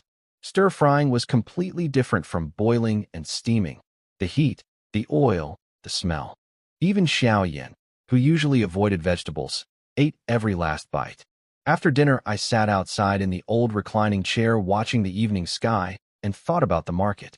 The cooking oil was nearly gone after tonight's generous use. I also needed to repay the villagers who had lent us things in those first difficult days. The market was the right place to handle all of that. I decided to go the next morning and visit Wang Dan first to learn the rules. Xiao Yin announced she was going to stay awake that night and finally see the spirit beast. I told her she could try. The fish stone had other plans for her. She was asleep within the hour. The scratching came not long after. The creature was noticeably more relaxed this time, standing in the middle of the yard without its fur raised. When I set the fish down and stepped back, it moved forward almost immediately, grabbed the largest piece, and ran. It came back several more times until everything was gone. I watched for a moment, then went to bed. I had things to do tomorrow. In the morning, the basin was empty again, 2 or 3 pounds of fish completely finished. When Xiao Yin woke up and saw the empty basin, she was genuinely upset that she had missed it again. She declared firmly that tonight she absolutely would not fall asleep. I told her good luck and meant it in the most affectionate way possible. I left her with Uncle Zhang next door, tucked a small piece of silver into my pocket, and headed over to Wang Dun's house. I went to Wang Dun's house and found him just coming outside. His grandfather appeared too, a kind old man who tried to pull me inside for water. I thanked him and said I just needed a quick word with Dun. I told Dun I wanted to go to the market today and remembered he had said there were rules I needed to know first. He slapped his forehead. Today was market day, exactly 5 days since the last one. His grandfather overheard and told Dun to take me, saying I was head of my household now and should learn how things worked. Dun was happy to agree since it meant escaping the chore of cutting pig grass. At the village entrance, he stopped at the large ancient tree that stood there. Every child in the village had been warned since birth never to climb or play near it. I had always assumed it was simply a sacred tree for offerings. Turns out it had a practical purpose too. Dun lifted a stone at the base and pulled out 2 red cords. He pointed to different branches, left for the market, middle for the city, right for anywhere else. Whenever someone left the village, they tied a cord to the matching branch. When they returned, they took it down. That way, if someone did not come back, the villagers would know where to start looking. I started to ask about leaving name tags, then stopped myself, remembering that almost no one in the village could read or write. Dun laughed and said the village was small enough that if a cord stayed up too long, one question to the neighbors would tell you who was missing. He also explained that going to the market alone was acceptable. Just tie the cord and go. But traveling to the city required at least 2 people for safety. If no one from our village was heading that way, you could check with neighboring villages for company. I asked if the road to the city was dangerous. He paused and said it was generally peaceful now, but his grandfather remembered a time when bandits had been active on the roads. A man from a neighboring village had been captured and held for years before finally escaping home. Everyone had assumed he was dead. After that incident, the local city lord had sent soldiers to clear out the bandits, and several villages had established the current rules as a precaution. Bandits. I filed that away quietly. I also heard him mention the city lord and a county magistrate in the same breath. More pieces of how this world was organized to think about later. Dun tied both our red cords to the left branch, and we headed off toward the market together. The market was busier than I had imagined. Rows of organized stalls selling meat, cloth, and grain, with a large open area further back where anyone could set up temporarily for 1 copper coin. Wang Dun pointed out the man in charge of collecting the temporary stall fees, a lean middle-aged man in blue cloth named Master Ma. When I looked his way, he turned and looked directly back at us from a considerable distance, his gaze sharp before softening when he saw 2 poorly dressed village boys. I looked away carefully. Someone who could sense a distant gaze like that was not ordinary. My ability confirmed it. He was a cultivator, at the early stage of what was called the postnatal sinew bone realm. His glow was white, not red like Dr. Chin's. So they were both cultivators, but at different levels. The inner organ realm was apparently higher than the sinew bone realm. I filed that away and kept moving. My first stop was the meat stall. I had not eaten proper meat in a long time. I picked out 2 large pieces of fatty pork and some leaner cuts. When I held out my silver, the stall owner looked uncomfortable and said he had just opened for the day and had no way to make change for something that heavy. Wang Dun pulled me aside in a panic and whispered that nobody came to the open market with silver. Everything here ran on copper coins.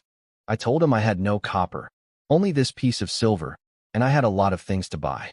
Before we could figure it out, Master Ma appeared behind us, having overheard the commotion. The stall owner and Dun both bowed nervously. Even I felt the quiet pressure in his presence. He asked calmly where a boy dressed like me had gotten silver. I pushed back gently and asked if people needed to explain their money at a market. He smiled and apologized, saying he was simply surprised. I hesitated, then told him it came from my teacher. He asked who my teacher was. I said I did not know his formal name. People just called him the old Dr. Chin. Master Ma's expression changed completely. Master Ma's expression shifted the moment I mentioned Dr. Chin. The confidence drained from his face, and he became notably more careful. I told him I was only a beginner student learning about herbs, not yet able to treat patients. He seemed to relax slightly at my humility and offered to pay for my meat as an apology for questioning me. I refused. He offered again. I refused again. Wang Dan was silently screaming beside me. It was a lot of free meat, but he trusted me enough not to interfere. Master Ma tried a different approach and offered to break my silver into copper coins instead, since no one at the market used silver for ordinary purchases. That I accepted. It was a practical offer with no obligation attached. He weighed the silver, said it was about 6 chien, worth roughly 600 copper coins, then handed me a cloth bag. I counted every coin in front of him without embarrassment. He watched me count, and I could see him revising his opinion of me upward. Most village people could barely count past 100. There were 650 coins inside. I pointed out the extra 50. He said the silver was high quality and the extra was fair. I thanked him and accepted it. I had already refused him several times. Refusing again would have been rude and unnecessarily cold. After he left, Wang Dan let out a long breath and told me that was the most politely he had ever seen Master Ma treat anyone. I bought the pork.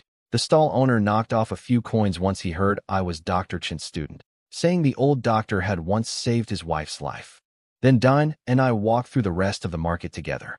By the time we finished, I had bought a large amount of grain, cooking oil, daily supplies, vegetable seeds for the yard, and some needles and thread to make more fishing hooks. I also noticed fish being sold at the market for less than pork. In this world, fatty meat was more valuable to poor people than lean fish, since fat meant energy. Only the wealthy paid premium prices for fresh fish. Most of my 650 copper coins were spent. I bought 2 large bamboo backpacks to carry everything, and Dan and I loaded ourselves up with the supplies. We walked back toward the village with heavy steps, but satisfied hearts. Our large purchase at the market had drawn some attention. I was aware of this and stayed alert on the walk back, but nothing happened, and we made it to the village without incident. We untied the red cords from the tree, put them back under the stone, and carried everything to my house. What I did not know was what happened after we left. A small group of rough-looking men outside the market had been eyeing us, tempted by the meat and supplies we were carrying. Their leader was hesitant. He had seen how respectfully Master Ma had treated me, and provoking that man's interest was not worth a few pounds of pork. While they were still arguing about it, Master Ma sent one of his men outside to warn them off. The sounds of their protests and apologies drifted into the market briefly. Inside, Master Ma sat quietly thinking about me. He already knew Dr. Chin by reputation, not just as a village healer, but as someone respected by powerful people in the city, a martial arts master close to the peak of what was called the postnatal Grandmaster realm. Many wealthy and influential people sought his company. Master Ma had wanted to get close to Dr. Chin for years, but never found a way in. My appearance today gave him an idea. He sent a man to quietly confirm whether I was truly the old doctor's student. Back at my house, Wang Dan set down his load with a long exhale. I thanked him sincerely. Without him, I could not have carried everything back alone. He laughed and said he should be thanking me, since today was the first time Master Ma had ever spoken to him directly and even remembered his name. I asked if Master Ma was really that impressive. Dan said the man managed the whole market and was the most powerful figure in the area. That puzzled me a little. A market this size did not seem like enough to satisfy someone of his obvious capabilities. There had to be more to his situation than met the eye. Before Din left, I pressed a large piece of pork into his hands as thanks. He refused. I insisted. He refused again. I told him if he would not accept it, I would feel too embarrassed to ask for his help in the future. That worked. He took the meat and headed home. I cut a small piece for myself, then picked up a portion for Uncle Zhang and went next door to collect Xiaoyan.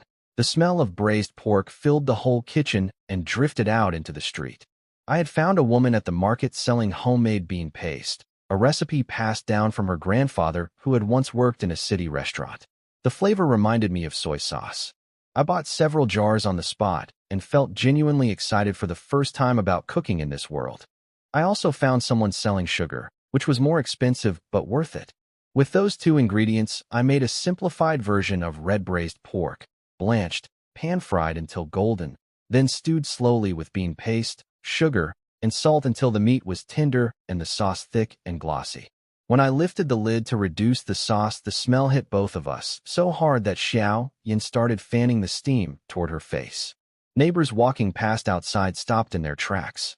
A few stood there a while before hurrying home, worried they would end up knocking on my door and asking for a bowl. The meat was everything I had been missing. Soft, rich, with just enough chew, and Xiao Yin got a ring of oil around her mouth by the second bite. She announced she wanted to learn to cook so she could make good food for herself. I told her to grow a little bigger first. After dinner, I went next door to ask Zhang's second daughter-in-law to sew Xiao Yin 2 new sets of clothes from fabric I had bought at the market. The girls' clothes were patched so many times the seams were splitting. The woman refused any payment and said neighbors helped each other. I let her refuse, knowing I had already brought their family a piece of meat at noon. I did not tell Xiao Yin about the clothes. I wanted it to be a surprise. 2 days later, the new clothes were ready, and she wore them around the village for days with the proudest expression I had ever seen on her small face. After the market trip, life settled into a comfortable rhythm. Each morning I visited Dr. Chen to study. Afternoons I tended the vegetable seeds I had planted in the yard, experimented with cooking, and occasionally fished to keep the spirit beast fed at night. Days passed quietly and steadily. Then one morning Dr. Chen looked at me and said I did not need to study the 100 Herbs Classic anymore. Dr. Chen told me I had learned the 100 Herbs Classic faster than he expected and did not need to study it anymore. I felt relief wash over me. I had been reading and rereading that book so thoroughly for weeks, pretending to learn gradually what I had actually absorbed in a single session. Keeping up that act without revealing too much had been genuinely exhausting. But he reminded me the test still had to happen. His condition was simple. Within 1 hour, I had to find and bring back 10 medicinal herbs listed in the 100 Herbs Classic from the area around the village. No book allowed. No damaged roots. No mistakes.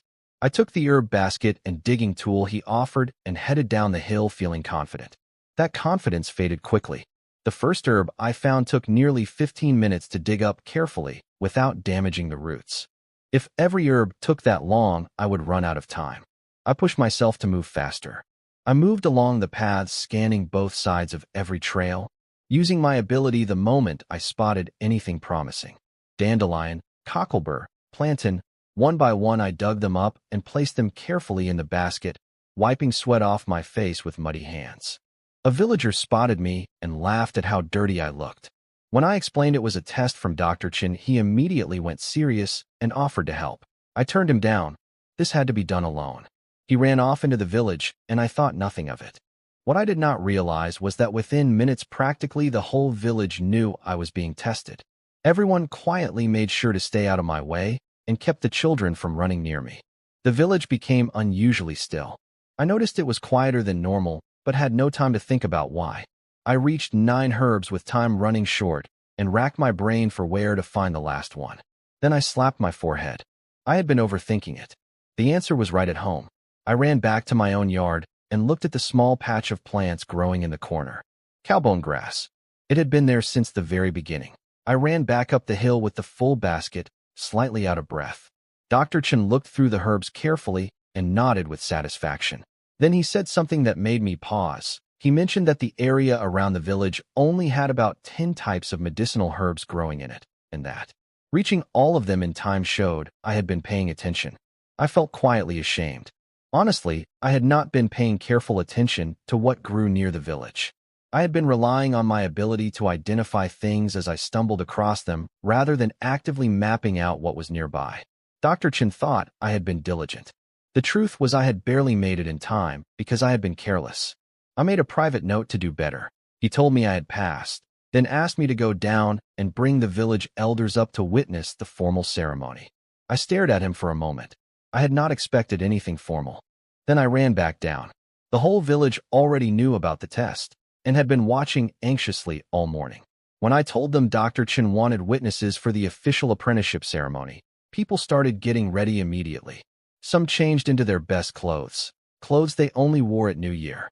When everyone gathered at the small courtyard on the hill, Uncle Zhang stepped forward as the senior elder and presented a basket of eggs and cured meat, with 2 bags of rice and flour carried behind him.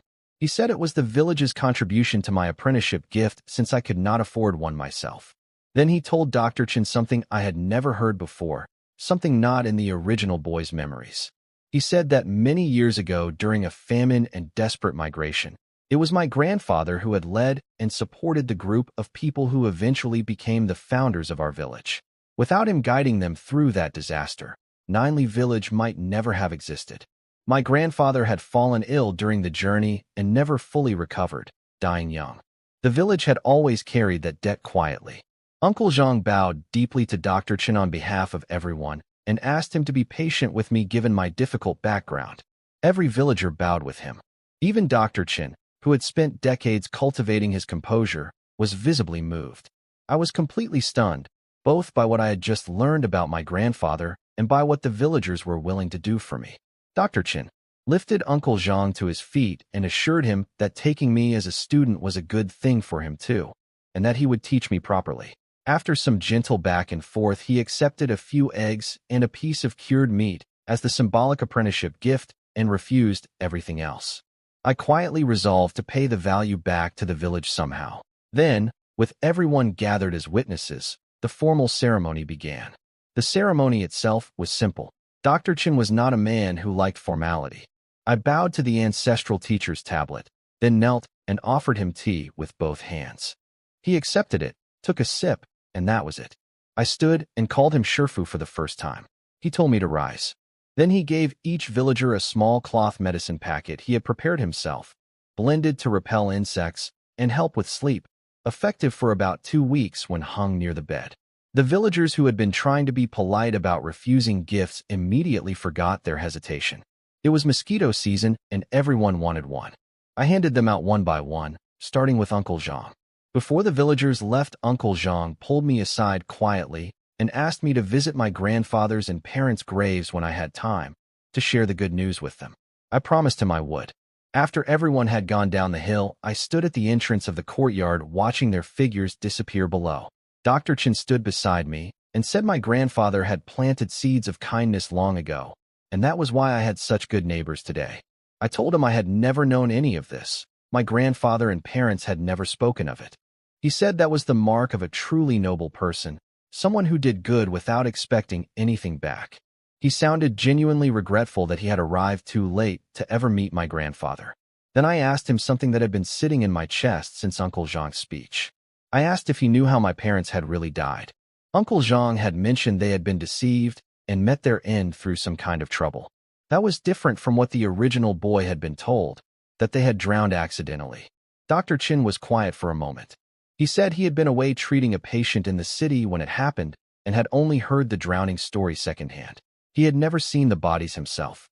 He then told me gently not to go asking questions yet.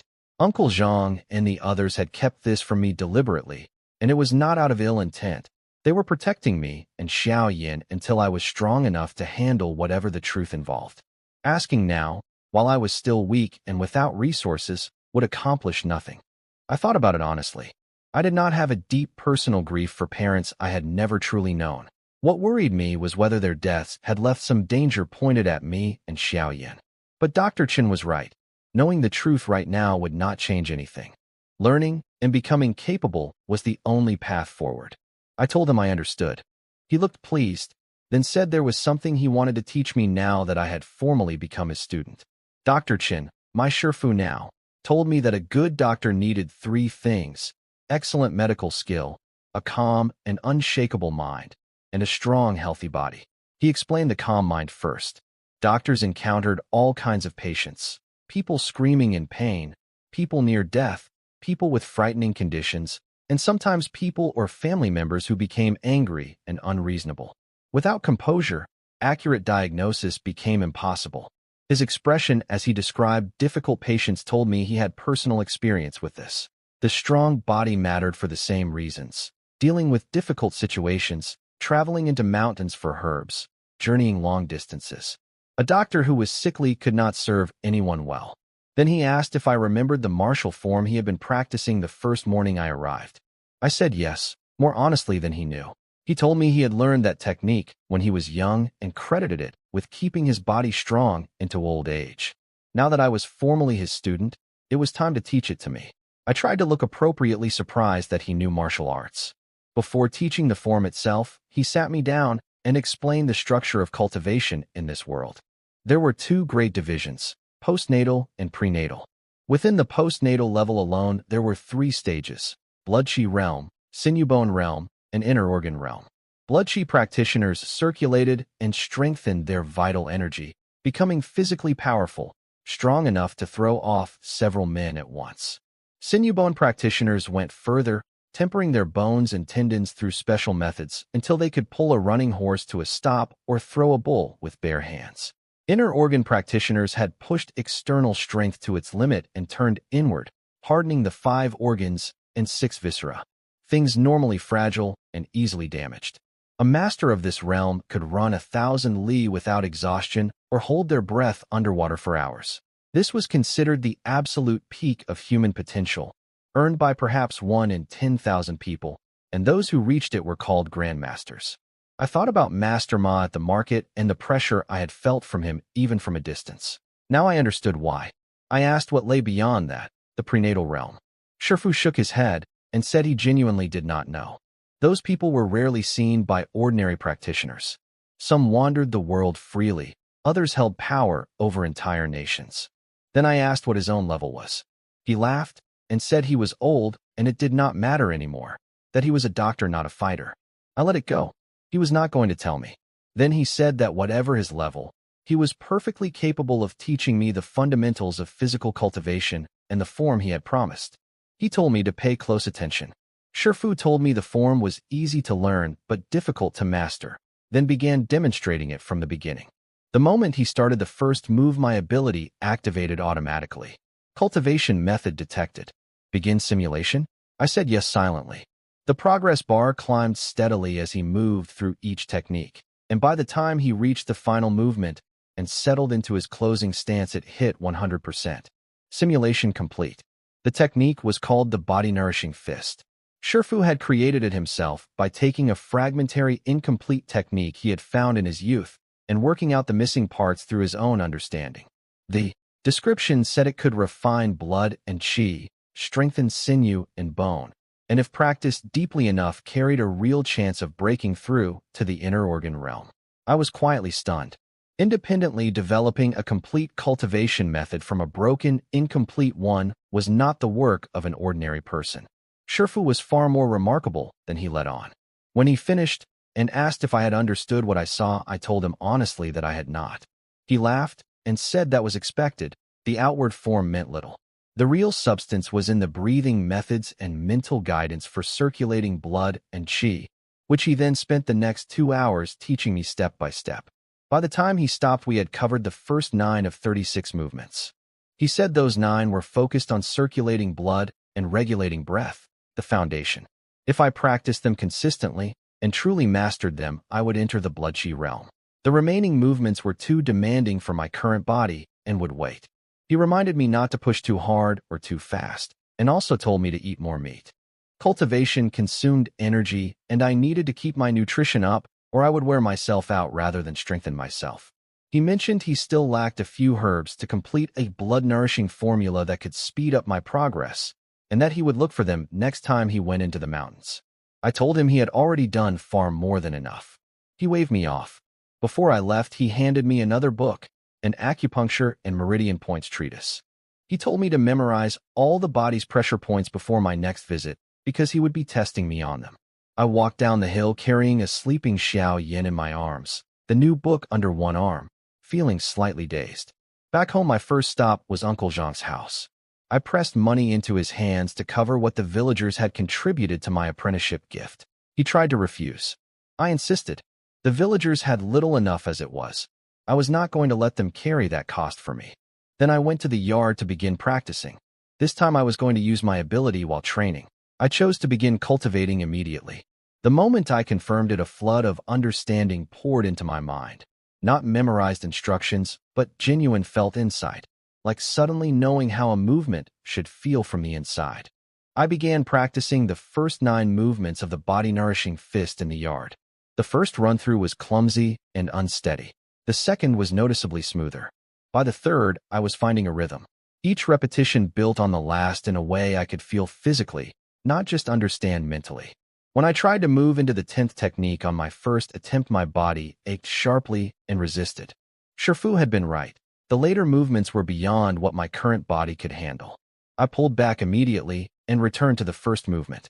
By the 9th repetition of the sequence, my movements were flowing naturally, each technique connecting to the next without hesitation. When I finally settled into the closing stance, I breathed out slowly and felt warmth moving through me, my mind calm and my body at ease. I understood something about my ability now.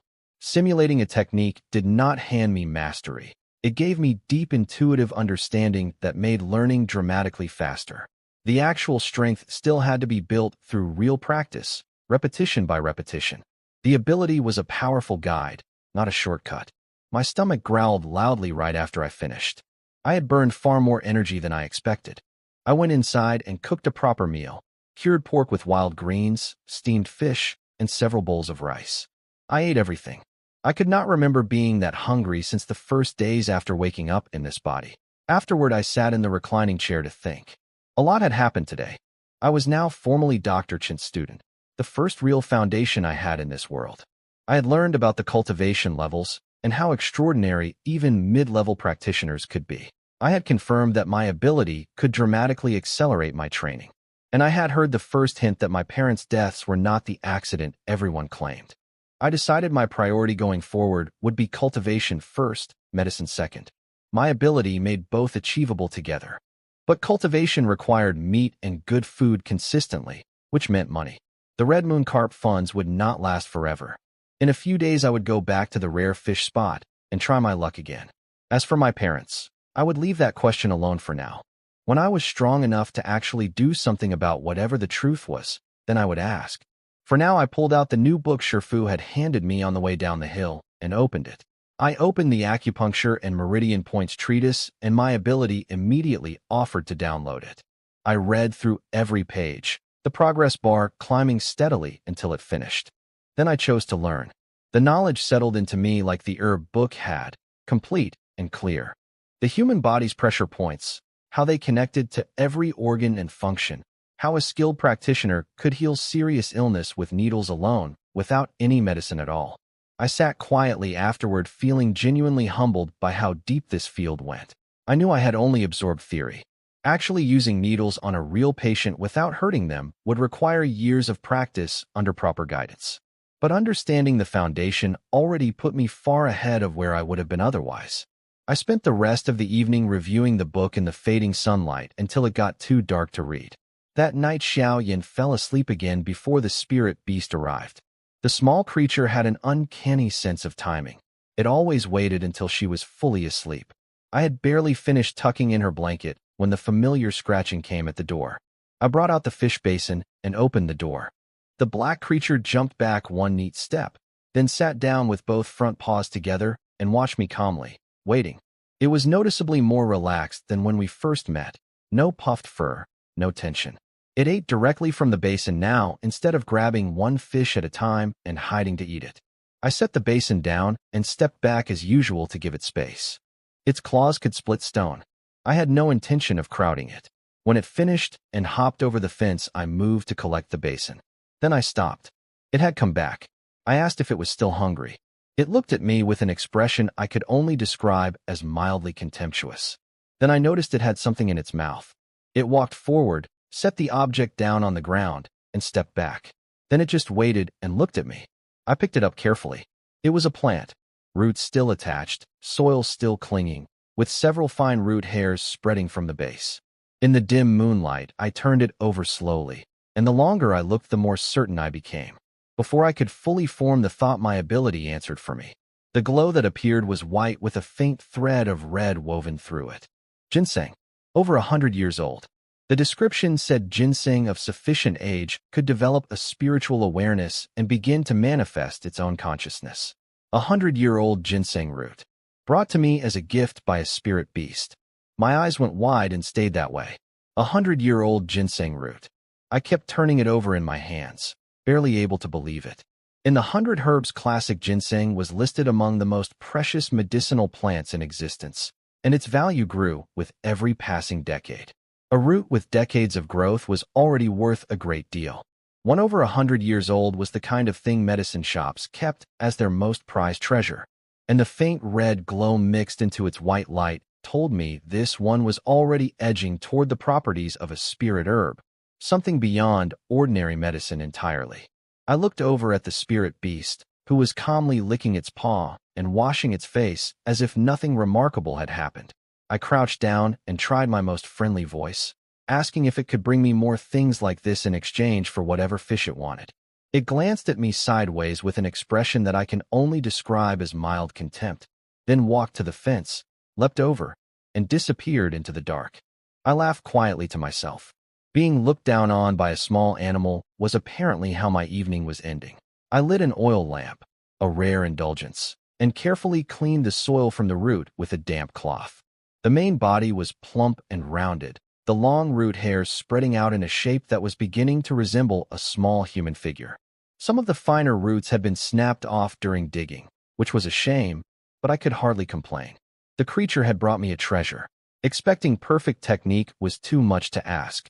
I wrapped it carefully and decided to bring it to Shifu in the morning. The next day, after practicing the body-nourishing fist twice in the yard and eating breakfast, I brought Xiao Yin up the hill and immediately showed Dr. Chen what I had. The moment he unwrapped it, his eyes went wide. He took it from my hands and examined it closely for a long time before setting it down with a slow exhale. A fresh 100-year wild mountain ginseng of exceptional quality. He asked how I had gotten it. When I told him the black spirit beast had brought it as a gift after eating the fish, he was genuinely astonished. He said a creature that would do something like that had developed the ability to understand human intentions. It was acting with deliberate thought, not instinct. He said warmly that this was the reward of kindness, that by choosing to feed the creature rather than drive it away, I had earned a rare bond. I felt quietly guilty hearing that. The honest reason I had not driven it away was that I was genuinely afraid of what those claws could do to me. Then I asked what a 100-year ginseng like this was actually worth. Dr. Chen asked if I wanted to sell the ginseng. I told him I just wanted to understand its value first. He explained that 100-year wild mountain ginseng was always scarce and always in demand. It could replenish vital energy, strengthen the body's foundation, and in critical situations even sustain a dying person's life. Cultivators and wealthy nobles competed fiercely for it. He examined the root carefully and said that despite the broken root hairs, its medicinal potency was actually stronger than typical 100-year ginseng. Something about where it had grown made it unusually powerful. Then he told me the price. A normal 100-year ginseng sold for at least 1,000 silver taels in a major city. Mine was likely worth more. 1,000 taels, 10 times what the red moon carp had brought. I sat with that for a moment. Then Shifu told me not to sell it. He said if I truly intended to pursue cultivation, this ginseng was one of the finest possible aids for a blood-chi realm practitioner. He could refine it into blood-nourishing pills. Once I had the foundational movements properly established, taking one pill each day would bring me to the blood-chi realm far faster than anything else could. I did not hesitate. I told him to refine it. He seemed pleased by my answer and said I was right. Silver was something external, but one's own capability was not. He warned me that I could not take the pills until the form was properly rooted in my body, or the medicine would be wasted. That was when I told him I might already have made some progress with the form. I asked if I could demonstrate. He smiled indulgently, clearly not expecting much after only one day. I began the sequence. By the time I finished the first movement, his smile had faded. By the third movement, he was standing completely still.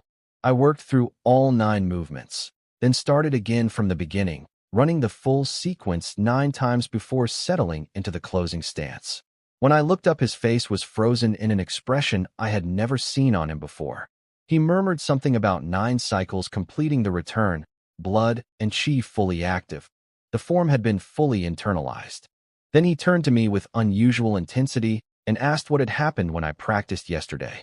I told him the truth in the only version I could share, that while practicing, understanding had suddenly flooded into me all at once, my body following the correct movements naturally, And when I came back to myself, everything that had seemed unclear before was suddenly obvious. Dr. Chen went very quiet. Then he said a single word: enlightenment. He looked at me the way someone looks at something extraordinarily rare, and said quietly to himself that the student he had taken on a passing impulse might be a martial genius who had achieved enlightenment on their very first day of practice. Dr. Chen stared at me for a long moment after I finished demonstrating the form. When he finally found his words, he said what I had experienced the previous night was almost certainly enlightenment, a rare state where understanding flows in all at once, where everything previously unclear suddenly becomes obvious. Most cultivators spent their whole lives never experiencing it even once. The fact that I had entered it on my very first day of practice meant I had exceptional natural talent. I nodded along humbly, while quietly noting that my ability could reproduce this state deliberately whenever I needed it. I had chosen to show Shifu what I could do on purpose. Building a reputation as a gifted student now would make it easier to explain rapid future progress without raising difficult questions. Shifu's reaction exceeded what I had expected. He became visibly excited, said he had never in all his years encountered anyone who achieved enlightenment on their first attempt, and immediately declared the ginseng pills could not wait. He disappeared into his medicine room to begin refining, saying it would take at least a full day and night. I could not help. With nothing to do and the spirit beast's generous gift still fresh in my mind, I decided the right response was to go fishing. I took Xiao Yin down to the river, set up at the rare fish spot I had not visited since catching the red moon carp, and used blood apricot fruit as bait. The white glow on the water was still strong and concentrated. Unlike the small fish spot the villagers had fished nearly to nothing, this one had been left alone long enough to fully recover. I waited patiently with a grass stem between my teeth. Patience was not optional in fishing. If you could not sit still, you had no business holding a rod. After a long, quiet stretch, the float trembled. I rested my hand on the rod and waited. Then it shot straight down. I lifted hard. Something powerful pulled back immediately. Whatever was on the line did not behave like the cyan armor fish or the red moon carp. Instead of broad surging runs, it drove straight down toward one fixed point at the bottom and held there stubbornly, as if determined to anchor itself to the riverbed. I worked it steadily. My body was noticeably stronger now after even a short time practicing the form, and the upgraded rod held firm. Eventually the fish tired, and I scooped it up with the net. I looked at it for a moment, genuinely puzzled. It was about 2 feet long, 2 or 3 fingers thick, shaped like a loach, and entirely golden. My ability identified the golden fish immediately. It was called a golden loach, a rare fish, entirely gold-colored, skilled at burrowing into the riverbed. It contained spiritual essence, with extraordinarily nourishing flesh that could balance and strengthen the body's vital energy. And the third line stopped me. Golden loach always appeared in pairs and never swam alone. There was another one down there. I baited the hook again with blood apricot fruit and dropped it back in. I expected a long wait. Instead, the float plunged almost immediately. I barely had time to grab the rod. The second golden loach came up fighting just as hard as the first. I looked at the 2 golden fish in my bucket and sat quietly for a moment. The blood apricot fruit was more powerful bait than I had fully appreciated. Something about it drew rare fish with almost irresistible force. I tried once more after that, but nothing came. Switching to earthworms brought up ordinary small white fish immediately, which told me the rare fish were simply gone from this spot for now. I fished a few dozen small ones for the spirit beast's evening meal and packed up. On the way home, Xiao Yin came running back to me with a small bundle of wildflowers she had been gathering in the grass. She held them up proudly. I asked if she ever got bored coming to the river every day. She looked genuinely puzzled by the question and said there were flowers to pick and butterflies to chase, and she was never unhappy as long as she was near me. I had nothing to say to that. Back home, I thought carefully about the 2 golden loaches. Selling them was one option, but Dr. Chen had no time to go to the city soon, and I did not know how long they would stay alive outside the water. And I did not need the money urgently right now. The description said they were a powerful, nourishing food. My cultivation was progressing well, but my body's foundation was still weak from the illness. These fish might be exactly what I needed to strengthen it. I decided to keep both and share them with Shifu the next day as a proper meal together. The red moon carp had ended up being sold rather than shared. I had been receiving from Shifu constantly since arriving here and had given almost nothing back. This felt like the right moment to change that. That evening after Xiaoyan fell asleep, the spirit beast arrived as usual. I set out the fish basin and stepped back. But instead of moving straight to the food, it circled me several times. Nose working, eyes suddenly bright. Then it sat down and stared directly past me toward the kitchen. I watched it carefully. It had smelled something on me that the regular fish could not compete with. A thought formed slowly in my mind. This creature wanted the golden loaches. The spirit beast kept staring past me toward the kitchen. I pressed my hand to my forehead. Of course, the 2 golden loaches were in there, and I had been handling them earlier. Their scent was still on me, and apparently this creature's nose was sharp enough to pick out one specific fish smell from a basin full of others. I tried negotiating. I told it the fish in the basin were all for it, and it could eat as much as it wanted, but the golden loaches were mine. It blinked at me and continued staring at the kitchen. I tried again, holding up one finger. 1 loach. I could give it 1. It looked at me for a moment, then nodded. That confirmed everything. It had understood me all along. Every time it had seemed confused or oblivious, it had been pretending. I had been outsmarted by a juvenile animal for weeks. I went inside, lifted the wooden board off the water jar, grabbed one of the loaches, and brought it out. The moment I held it up, the spirit beast was already watching with bright, eager eyes. Before I even finished speaking, the fish was gone from my hand, and it was eating. I watched it bite the head off cheerfully, tail swishing, eyes narrowed with pleasure, and quietly mourned what was essentially 100 silver tails disappearing in 3 bites. Then I reminded myself it had brought me 100-year ginseng root the night before, and felt slightly better. When it finished and looked at me again, I held up both hands quickly and said the second one was not available. It gave me a sideways glance that clearly communicated disappointment in my generosity, then walked over to the regular fish basin and began eating those instead. Once it had settled in, I crouched down and proposed a deal. If it could find more plants like the ginseng root it had brought me, I would trade rare fish for them whenever I caught any. It tilted its head, seemed to think about it for a while. I later suspected it was just making me wait on purpose out of annoyance at not getting the second loach, then nodded. Both of us felt we had gotten the better end of the arrangement. It ate everything in the basin that night and waddled slightly when it jumped over the fence, belly visibly full. I laughed quietly and went to bed. The next morning I practiced the forms several times and felt the difference in my body immediately. Even after just 2 or 3 days, the technique was already strengthening me noticeably. More energy, clearer mind, steadier movement. After breakfast, I picked up the remaining golden loach in its bucket and headed up the hill with Xiaoyan. Shifu had said the blood-nourishing pills would be ready today. With the ginseng refined into medicine and my cultivation already showing real progress, the bloodchi realm felt very close now. When we arrived at the small courtyard, the medicine room door was still closed and a faint herbal smell drifted from inside. I quietly picked up the broom and started sweeping the yard. Xiaoyan grabbed a smaller broom from the corner and helped without being asked. We had almost finished when the medicine room door opened and Shifu stepped out, smiling warmly. He confirmed the pills were done, 20 blood-nourishing pills refined from the 100-year ginseng. He handed me a small white porcelain bottle that felt heavier than I expected. I asked if the pills would be more effective after I had already entered the bloodchi realm rather than before. He confirmed that was true, but explained that my body's foundation was still weak from the illness, and without the pills reaching the realm would take considerably longer. I nodded and let the matter rest. Then I brought out the bucket from the corner and showed him the golden loach. His eyes went wide immediately. He recognized it at once and said it was another of the 10 great delicacies. Though ranked lower than the red moon carp in terms of pure flavor, it far surpassed the red moon carp in its nourishing properties. It was the ideal food for anyone with a weak constitution. He mentioned that the noblewoman who had bought the red moon carp had recovered somewhat, but still remained frail.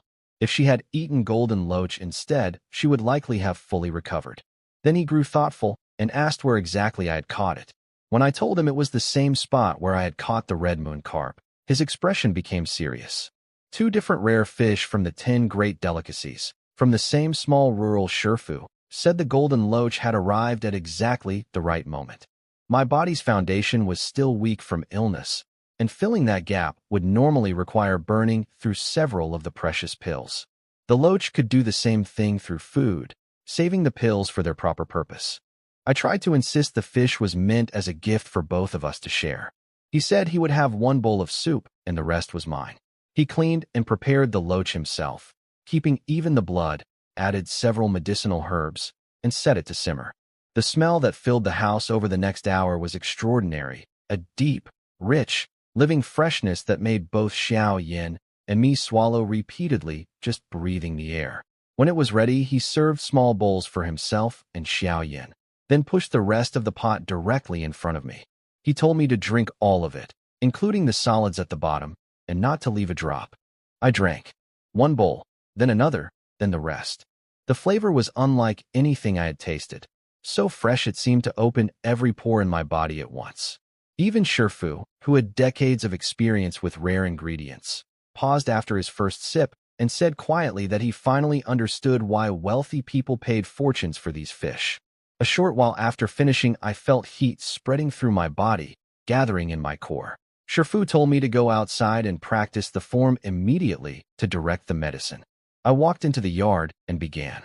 The moment I started moving, the heat in my body responded, not fighting me, but following the movements, gathering and flowing with each technique. I lost track of time completely. Then something shifted. My blood and qi connected all at once throughout my whole body, flowing freely in every direction as smoothly as water finding its level. I slowed the movements, settled into the closing stance, and stood still, eyes closed, feeling what had just happened. Shifu said quietly from the side that I had done it. The blood qi realm. I opened my eyes. My body felt lighter and stronger than it ever had. When I focused my mind on my palm, I could feel my blood and qi gathering there visibly, the skin flushing deep red, energy pooling under the surface. When I released the focus, it faded immediately, and everything returned to normal. This was what Shifu had described, the ability to consciously direct one's own vital energy, multiplying strength and toughening the body's defenses in an instant. An ordinary person would have no chance against even a beginner at this level. Shifu walked over and asked how it felt. I told him honestly that I was beginning to understand why cultivators were so formidable, and that I could barely imagine the levels above this.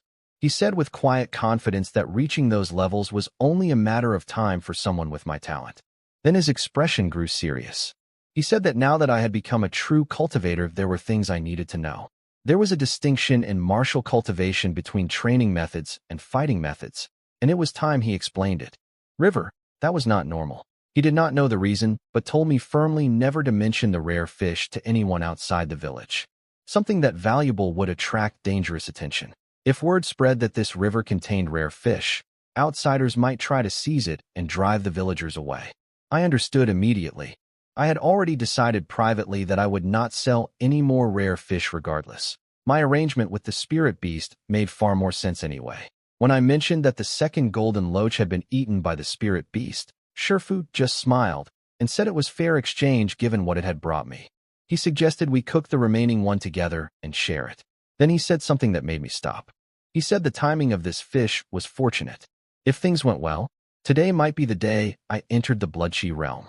Shifu explained the distinction between training methods and fighting methods. The body-nourishing fist was a training method. Its purpose was to strengthen and nourish the body, building a powerful foundation over time. Fighting methods, also called killing methods, worked differently. They were designed purely for combat, to release maximum destructive force in the shortest time with the least cost to the user. In terms of raw offensive power, fighting methods far surpassed training methods. I asked what fighting method our lineage used. He told me we had none. I stared at him. He laughed and said there was nothing strange about it. He was a doctor who disliked fighting, and without competitive drive, he had never developed anything worth calling a proper combat technique. The body-nourishing fist was his life's achievement, and it was a training method through and through. But then he said he had several good fighting methods available, just not ones that belonged to our lineage. Over his years of travel, he had received some. From martial artists who paid their medical fees with techniques, bought others at markets in large cities, and found one by chance during a herb-gathering trip in the mountains. I asked in disbelief if combat techniques could really be bought and sold openly. He laughed again and said the world was vast and surprising. and that there were people who had even made their life's work public for anyone to learn from. He came back out carrying 3 books. One was a staff method, one a saber method, one a sword method. All 3 were sinew-bone realm techniques, the level above where I currently stood. I thought carefully. Trying to learn all 3 would be foolish. One technique practiced deeply was worth far more than 3 learned poorly. I chose the saber method. Shifu handed me the book and told me its name was the 4-direction saber. He had found it in a mountain cave years ago while gathering herbs. The dried remains of a person lay inside, and the technique manual was wrapped in oil paper beside the bones. He had buried the remains properly and taken the book. He was honest that he had only read through it himself and never practiced it, so he could offer guidance but not direct instruction. How far I took it would depend entirely on my own effort. He said that in the hands of a skilled practitioner, the 4-direction saber could threaten even a sinew-bone realm cultivator, and that with my talent mastering it should not be beyond me. I accepted the book with both hands, feeling the weight of his confidence in me, and quietly grateful that my ability existed, because without it I genuinely might not deserve it. That night after Xiao Yin fell asleep and the spirit beast had eaten and brought me another ginseng root of the same quality as the first, though looking somewhat put out since I had no rare fish to trade in return. I lit the oil lamp and opened the 4-direction saber manual. The moment I looked at it, the pages glowed white with a stronger thread of red than I had seen in the ginseng or the rare fish. The description said it was a sinew-bone realm combat technique emphasizing force and killing intent, created by a sinew-bone master who had poured his entire life into it with the goal of using it to fight an inner organ realm cultivator and survive. My ability offered to download and simulate it. I began reading through every page. When I finished, the simulation completed on its own. I chose to begin learning. The insights flooded in. 9 techniques, each one focused entirely on how to channel every part of the body into a single explosive strike, stance, footwork, angle, the exact moment to connect breath and blood and bone into one unified burst. Nothing decorative, nothing wasted. Pure destructive intent in every movement. I went quietly to the yard with a wooden practice blade I had shaped that afternoon and began working through the techniques. After entering the blood-chi realm, my body control had improved substantially. The movements came more naturally than I expected on the first run-through. The forms themselves were not complicated. The difficulty was in the internal component, learning how to ignite the body's blood and chi at precisely the right moment to multiply the force behind each cut. That required a level of physical coordination that took many repetitions to find. I kept practicing. The insights from the ability guided me steadily, showing me what correct execution should feel like before I could produce it. Then after enough repetitions, the final gap closed. I stepped forward, connected my blood and chi in one burst, and brought the blade down in a single full cut. The wind from the strike pressed the grass flat around my feet. I stood still and breathed. That was the feeling, full body force unified in a single moment. According to the manual, achieving that once meant reaching the entry level of the technique. The wooden blade gave a sharp crack in my hands. I had split it. I looked at the broken pieces and thought that somewhere between the ginseng trading arrangement and entering 2 cultivation levels in the same day, I was going to need a real blade. The wooden practice blade had cracked during my final strike, ending the session before I was ready. I tossed the broken pieces onto the woodpile and went inside. I needed a real blade eventually, but that could wait. The next morning, I followed the routine Shifu had prescribed. Practice the form, then take 1 blood-nourishing pill and practice again to absorb its effects. The medicine was noticeably gentler than the golden loach soup, but steady. 20 pills, 1 per day, nearly 3 weeks of gradual strengthening ahead. While washing Xiao Yin's face, I noticed her sleeve was a little short. I measured her against the marks I had been keeping on the doorframe. She had grown. Her hair was no longer dry and yellowish either. It had darkened and gained some softness. Her face had color. She looked like a different child from the pale, thin little girl I had woken up to weeks ago. She ate an extra half bowl at breakfast after that, apparently determined to grow even faster. After the morning session at Shifu's, I left Xiao Yin there and headed to the market alone for the first time since the large purchase that had drawn unwanted attention. I had thought it wise to stay away for a while. Now that I had entered the blood-chi realm, I felt ready to handle anything that came up. I also had a specific purpose beyond buying supplies. I also wanted to find Master Ma. When I arrived, I spotted him quickly, but stopped before approaching. A richly dressed young man was walking beside him, chin raised, face twisted with contempt as he looked around the market stalls. Several large, capable-looking men followed close behind. Master Ma, who had seemed completely confident and commanding on my first visit, was walking with a slightly bent posture and an expression I had never seen on him, something close to anxious deference. I stepped back quietly into the crowd and listened without using my ability. I had realized since entering the Bloodchi realm that cultivators were sensitive to being watched or probed, and drawing that young man's attention was the last thing I wanted. The young man complained loudly that the market smelled like the slums, that he would never have come to such a wretched place if he did not need somewhere to stop before entering the mountains to find a gift for his father.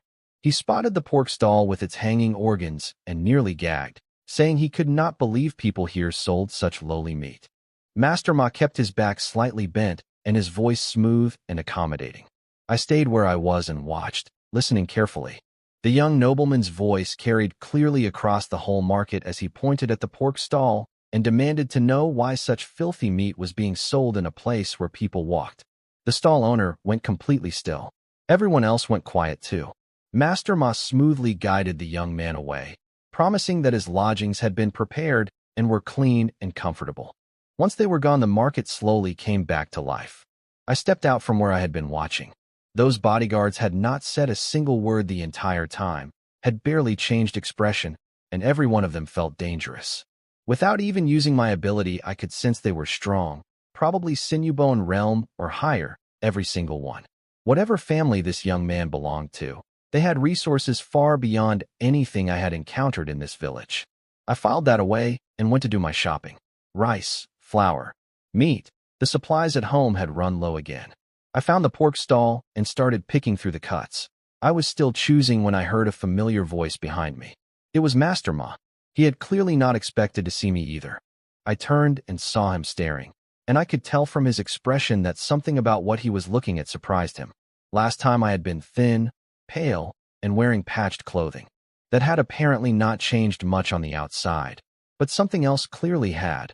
I could see him reassessing me with different eyes as we exchanged greetings. He had the look of someone who had just noticed something they were not sure they were seeing correctly. I kept my expression pleasant and waited to see what he would say next. Master Ma's composure cracked when he looked at me properly. I could see him reassessing everything. Last time I had been thin, pale, and clearly uncultivated. Now something was different, and he could feel it. As a Sinubone realm practitioner himself, he could sense the blood and chi moving through a fellow cultivator, and what he was sensing from me had clearly unsettled him. He recovered quickly and complimented my progress with a careful smile, saying that achieving the Bloodchi realm at my age would be considered exceptional even in the city. I said modestly that Shifu had been helping me strengthen my body. He mentioned that the city's standards for talented cultivators were high, then let the subject drop smoothly and asked how he could help. I took the opening directly. I told him I wanted to buy a proper battle saber, but there was nothing suitable at this market, and asked if he knew where one could be found. He confirmed that good blades were only available in the city, where skilled blacksmiths were concentrated.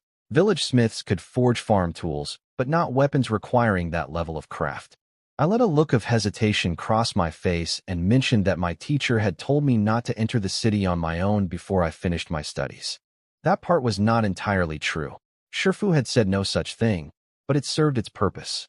Master Ma paused thoughtfully, then offered to purchase a blade on my behalf the next time he had business in the city. He framed it casually, as a small favor between people who got along well.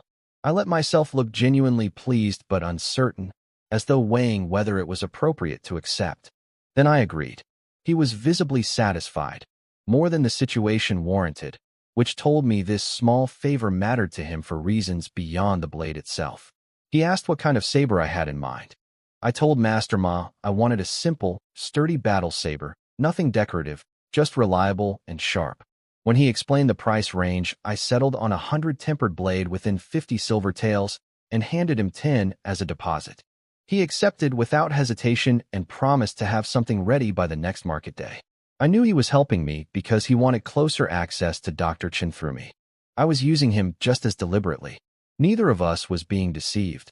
We both understood the arrangement, even if neither said it plainly. He invited me for a drink at his place before I left. I reminded him that he had a noble guest waiting in his lodgings. His expression shifted immediately, and he excused himself in a hurry, telling me we would drink together next time when I came to collect the blade. I finished my shopping, loaded up my bamboo pack until it was full, and headed home with both hands carrying additional bags.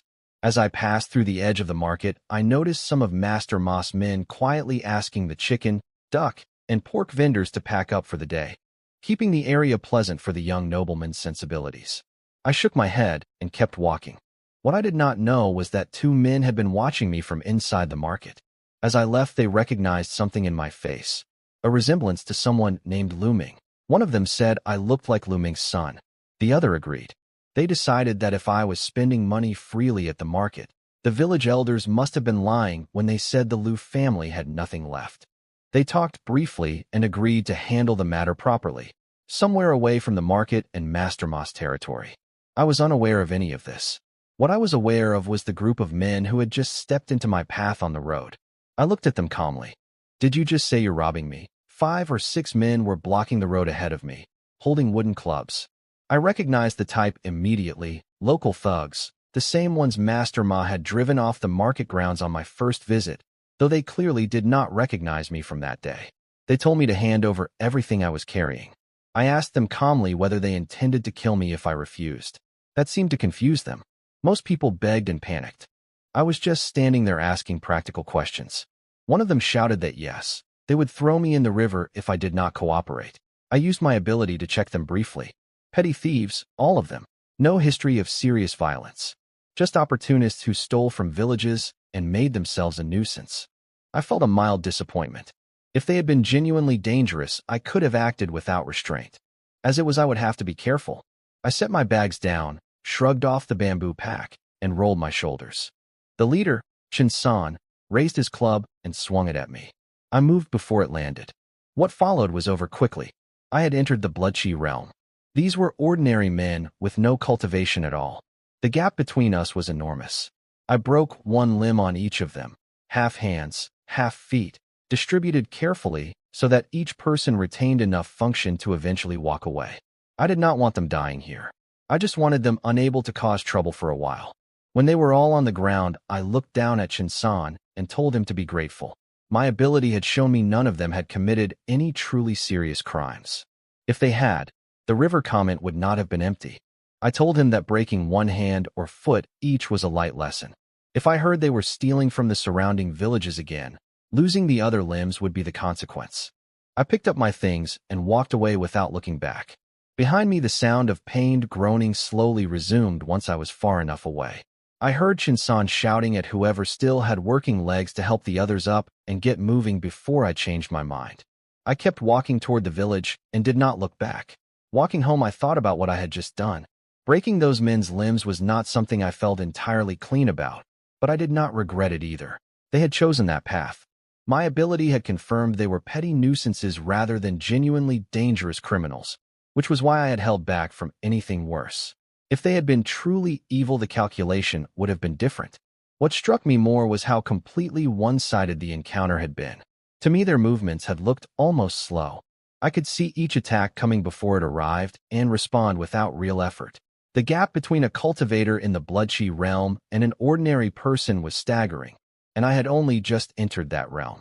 I understood now why Shifu had said even the weakest real cultivators were rare and formidable.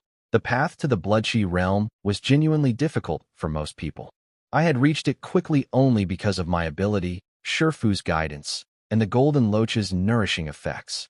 Without those advantages, I might have spent years without making it. I got home, put everything away, and felt satisfied with the day. The blade arrangement with Master Ma had gone smoothly. I expected to see him again in 4 or 5 days when I came to collect it. I did not expect to see him the next day, at his lodgings behind the market. Master Ma had been pacing anxiously all day waiting for the noble young man to return from the mountain. When a servant came running to say they were back, the relief lasted only a moment. The young man was carried in on a stretcher soaked in blood, eyes closed, barely breathing. He had fallen into a ravine and a sharp rock had torn open his abdomen. The bodyguards had stuffed the wound back together and applied emergency medicine, but the bleeding was slowly continuing, washing away the powder with each movement. They did not have enough medicine left for the journey back to the city. They had returned here only to restock before pressing on. Master Ma handed over everything he had without hesitation and watched the lead bodyguard redress the wound. The injury was severe, far worse than he wanted to look at directly. As the bodyguard prepared to leave immediately, Master Ma tried to stop them. If the young man died on the road before reaching the city, those bodyguards might scatter and he would be the one left holding the blame. He needed another option. His mind raced. Then a name surfaced in his thoughts and his eyes went sharp. He said he might have a way to save the young man. The next day, I was in the courtyard at Shifu's place sorting herbs when I heard urgent shouting from outside. It was Master Ma, calling my name and asking for the doctor. I looked past him and saw the stretcher. The young nobleman from the market was on it, face completely white, eyes closed, a blood-stained cloth across his abdomen. He had apparently fallen into a ravine while chasing some strange animal near a cliff edge, apparently unwilling to give up the chase even at the edge. Despite being a Bloodchi realm cultivator himself, the fall had been severe enough to slice open his belly on a sharp rock. I told them to come in quickly and ran to wake Shifu. He was already awake from the noise. He checked the pulse immediately, saw the severity, and gave me clear instructions: a blood-replenishing formula, 3 bowls of water, strong fire, fast. I ran to the medicine cabinet and began pulling herbs. I had spent enough time in this room to know where everything was. I got the fire as hot as I could and pushed the decoction fast. When I checked the finished medicine with my ability, it confirmed the formula was correct, but the hasty boiling had reduced the potency to about 70%. Under the circumstances, that was acceptable. We needed speed more than perfection right now. Shifu had already transferred the young man to the treatment room and inserted silver needles across his torso by the time I brought the medicine in. The wound on his abdomen made me wince just looking at it. A long, ragged tear, already sutured roughly by the bodyguards in the field. Shifu had me feed the medicine spoon by spoon while he manipulated the throat muscles to help the unconscious patient swallow. Together we got the whole bowl down. After the needles and the medicine had time to work, the young man's color began returning slightly, and his chest started rising and falling with more regularity. The lead bodyguard, who had been watching from the corner with rigid tension, visibly exhaled. Shifu told him the internal organs had fortunately not been pierced, an extraordinary piece of luck given the size of the wound. But the blood loss was severe and there was head trauma. He could keep the young man alive for now with medicine and acupuncture. But to give him a real chance of full recovery, he would need ginseng, Hishowu, and Tianqi, serious blood-building and hemorrhage-stopping medicines. The bodyguard immediately dispatched 2 men back to the city to retrieve them from the family stores. After they left, Master Ma quietly pulled his own man aside and gave him a low instruction. I caught just the end of it. He was sending someone to retrieve a battle saber from his study.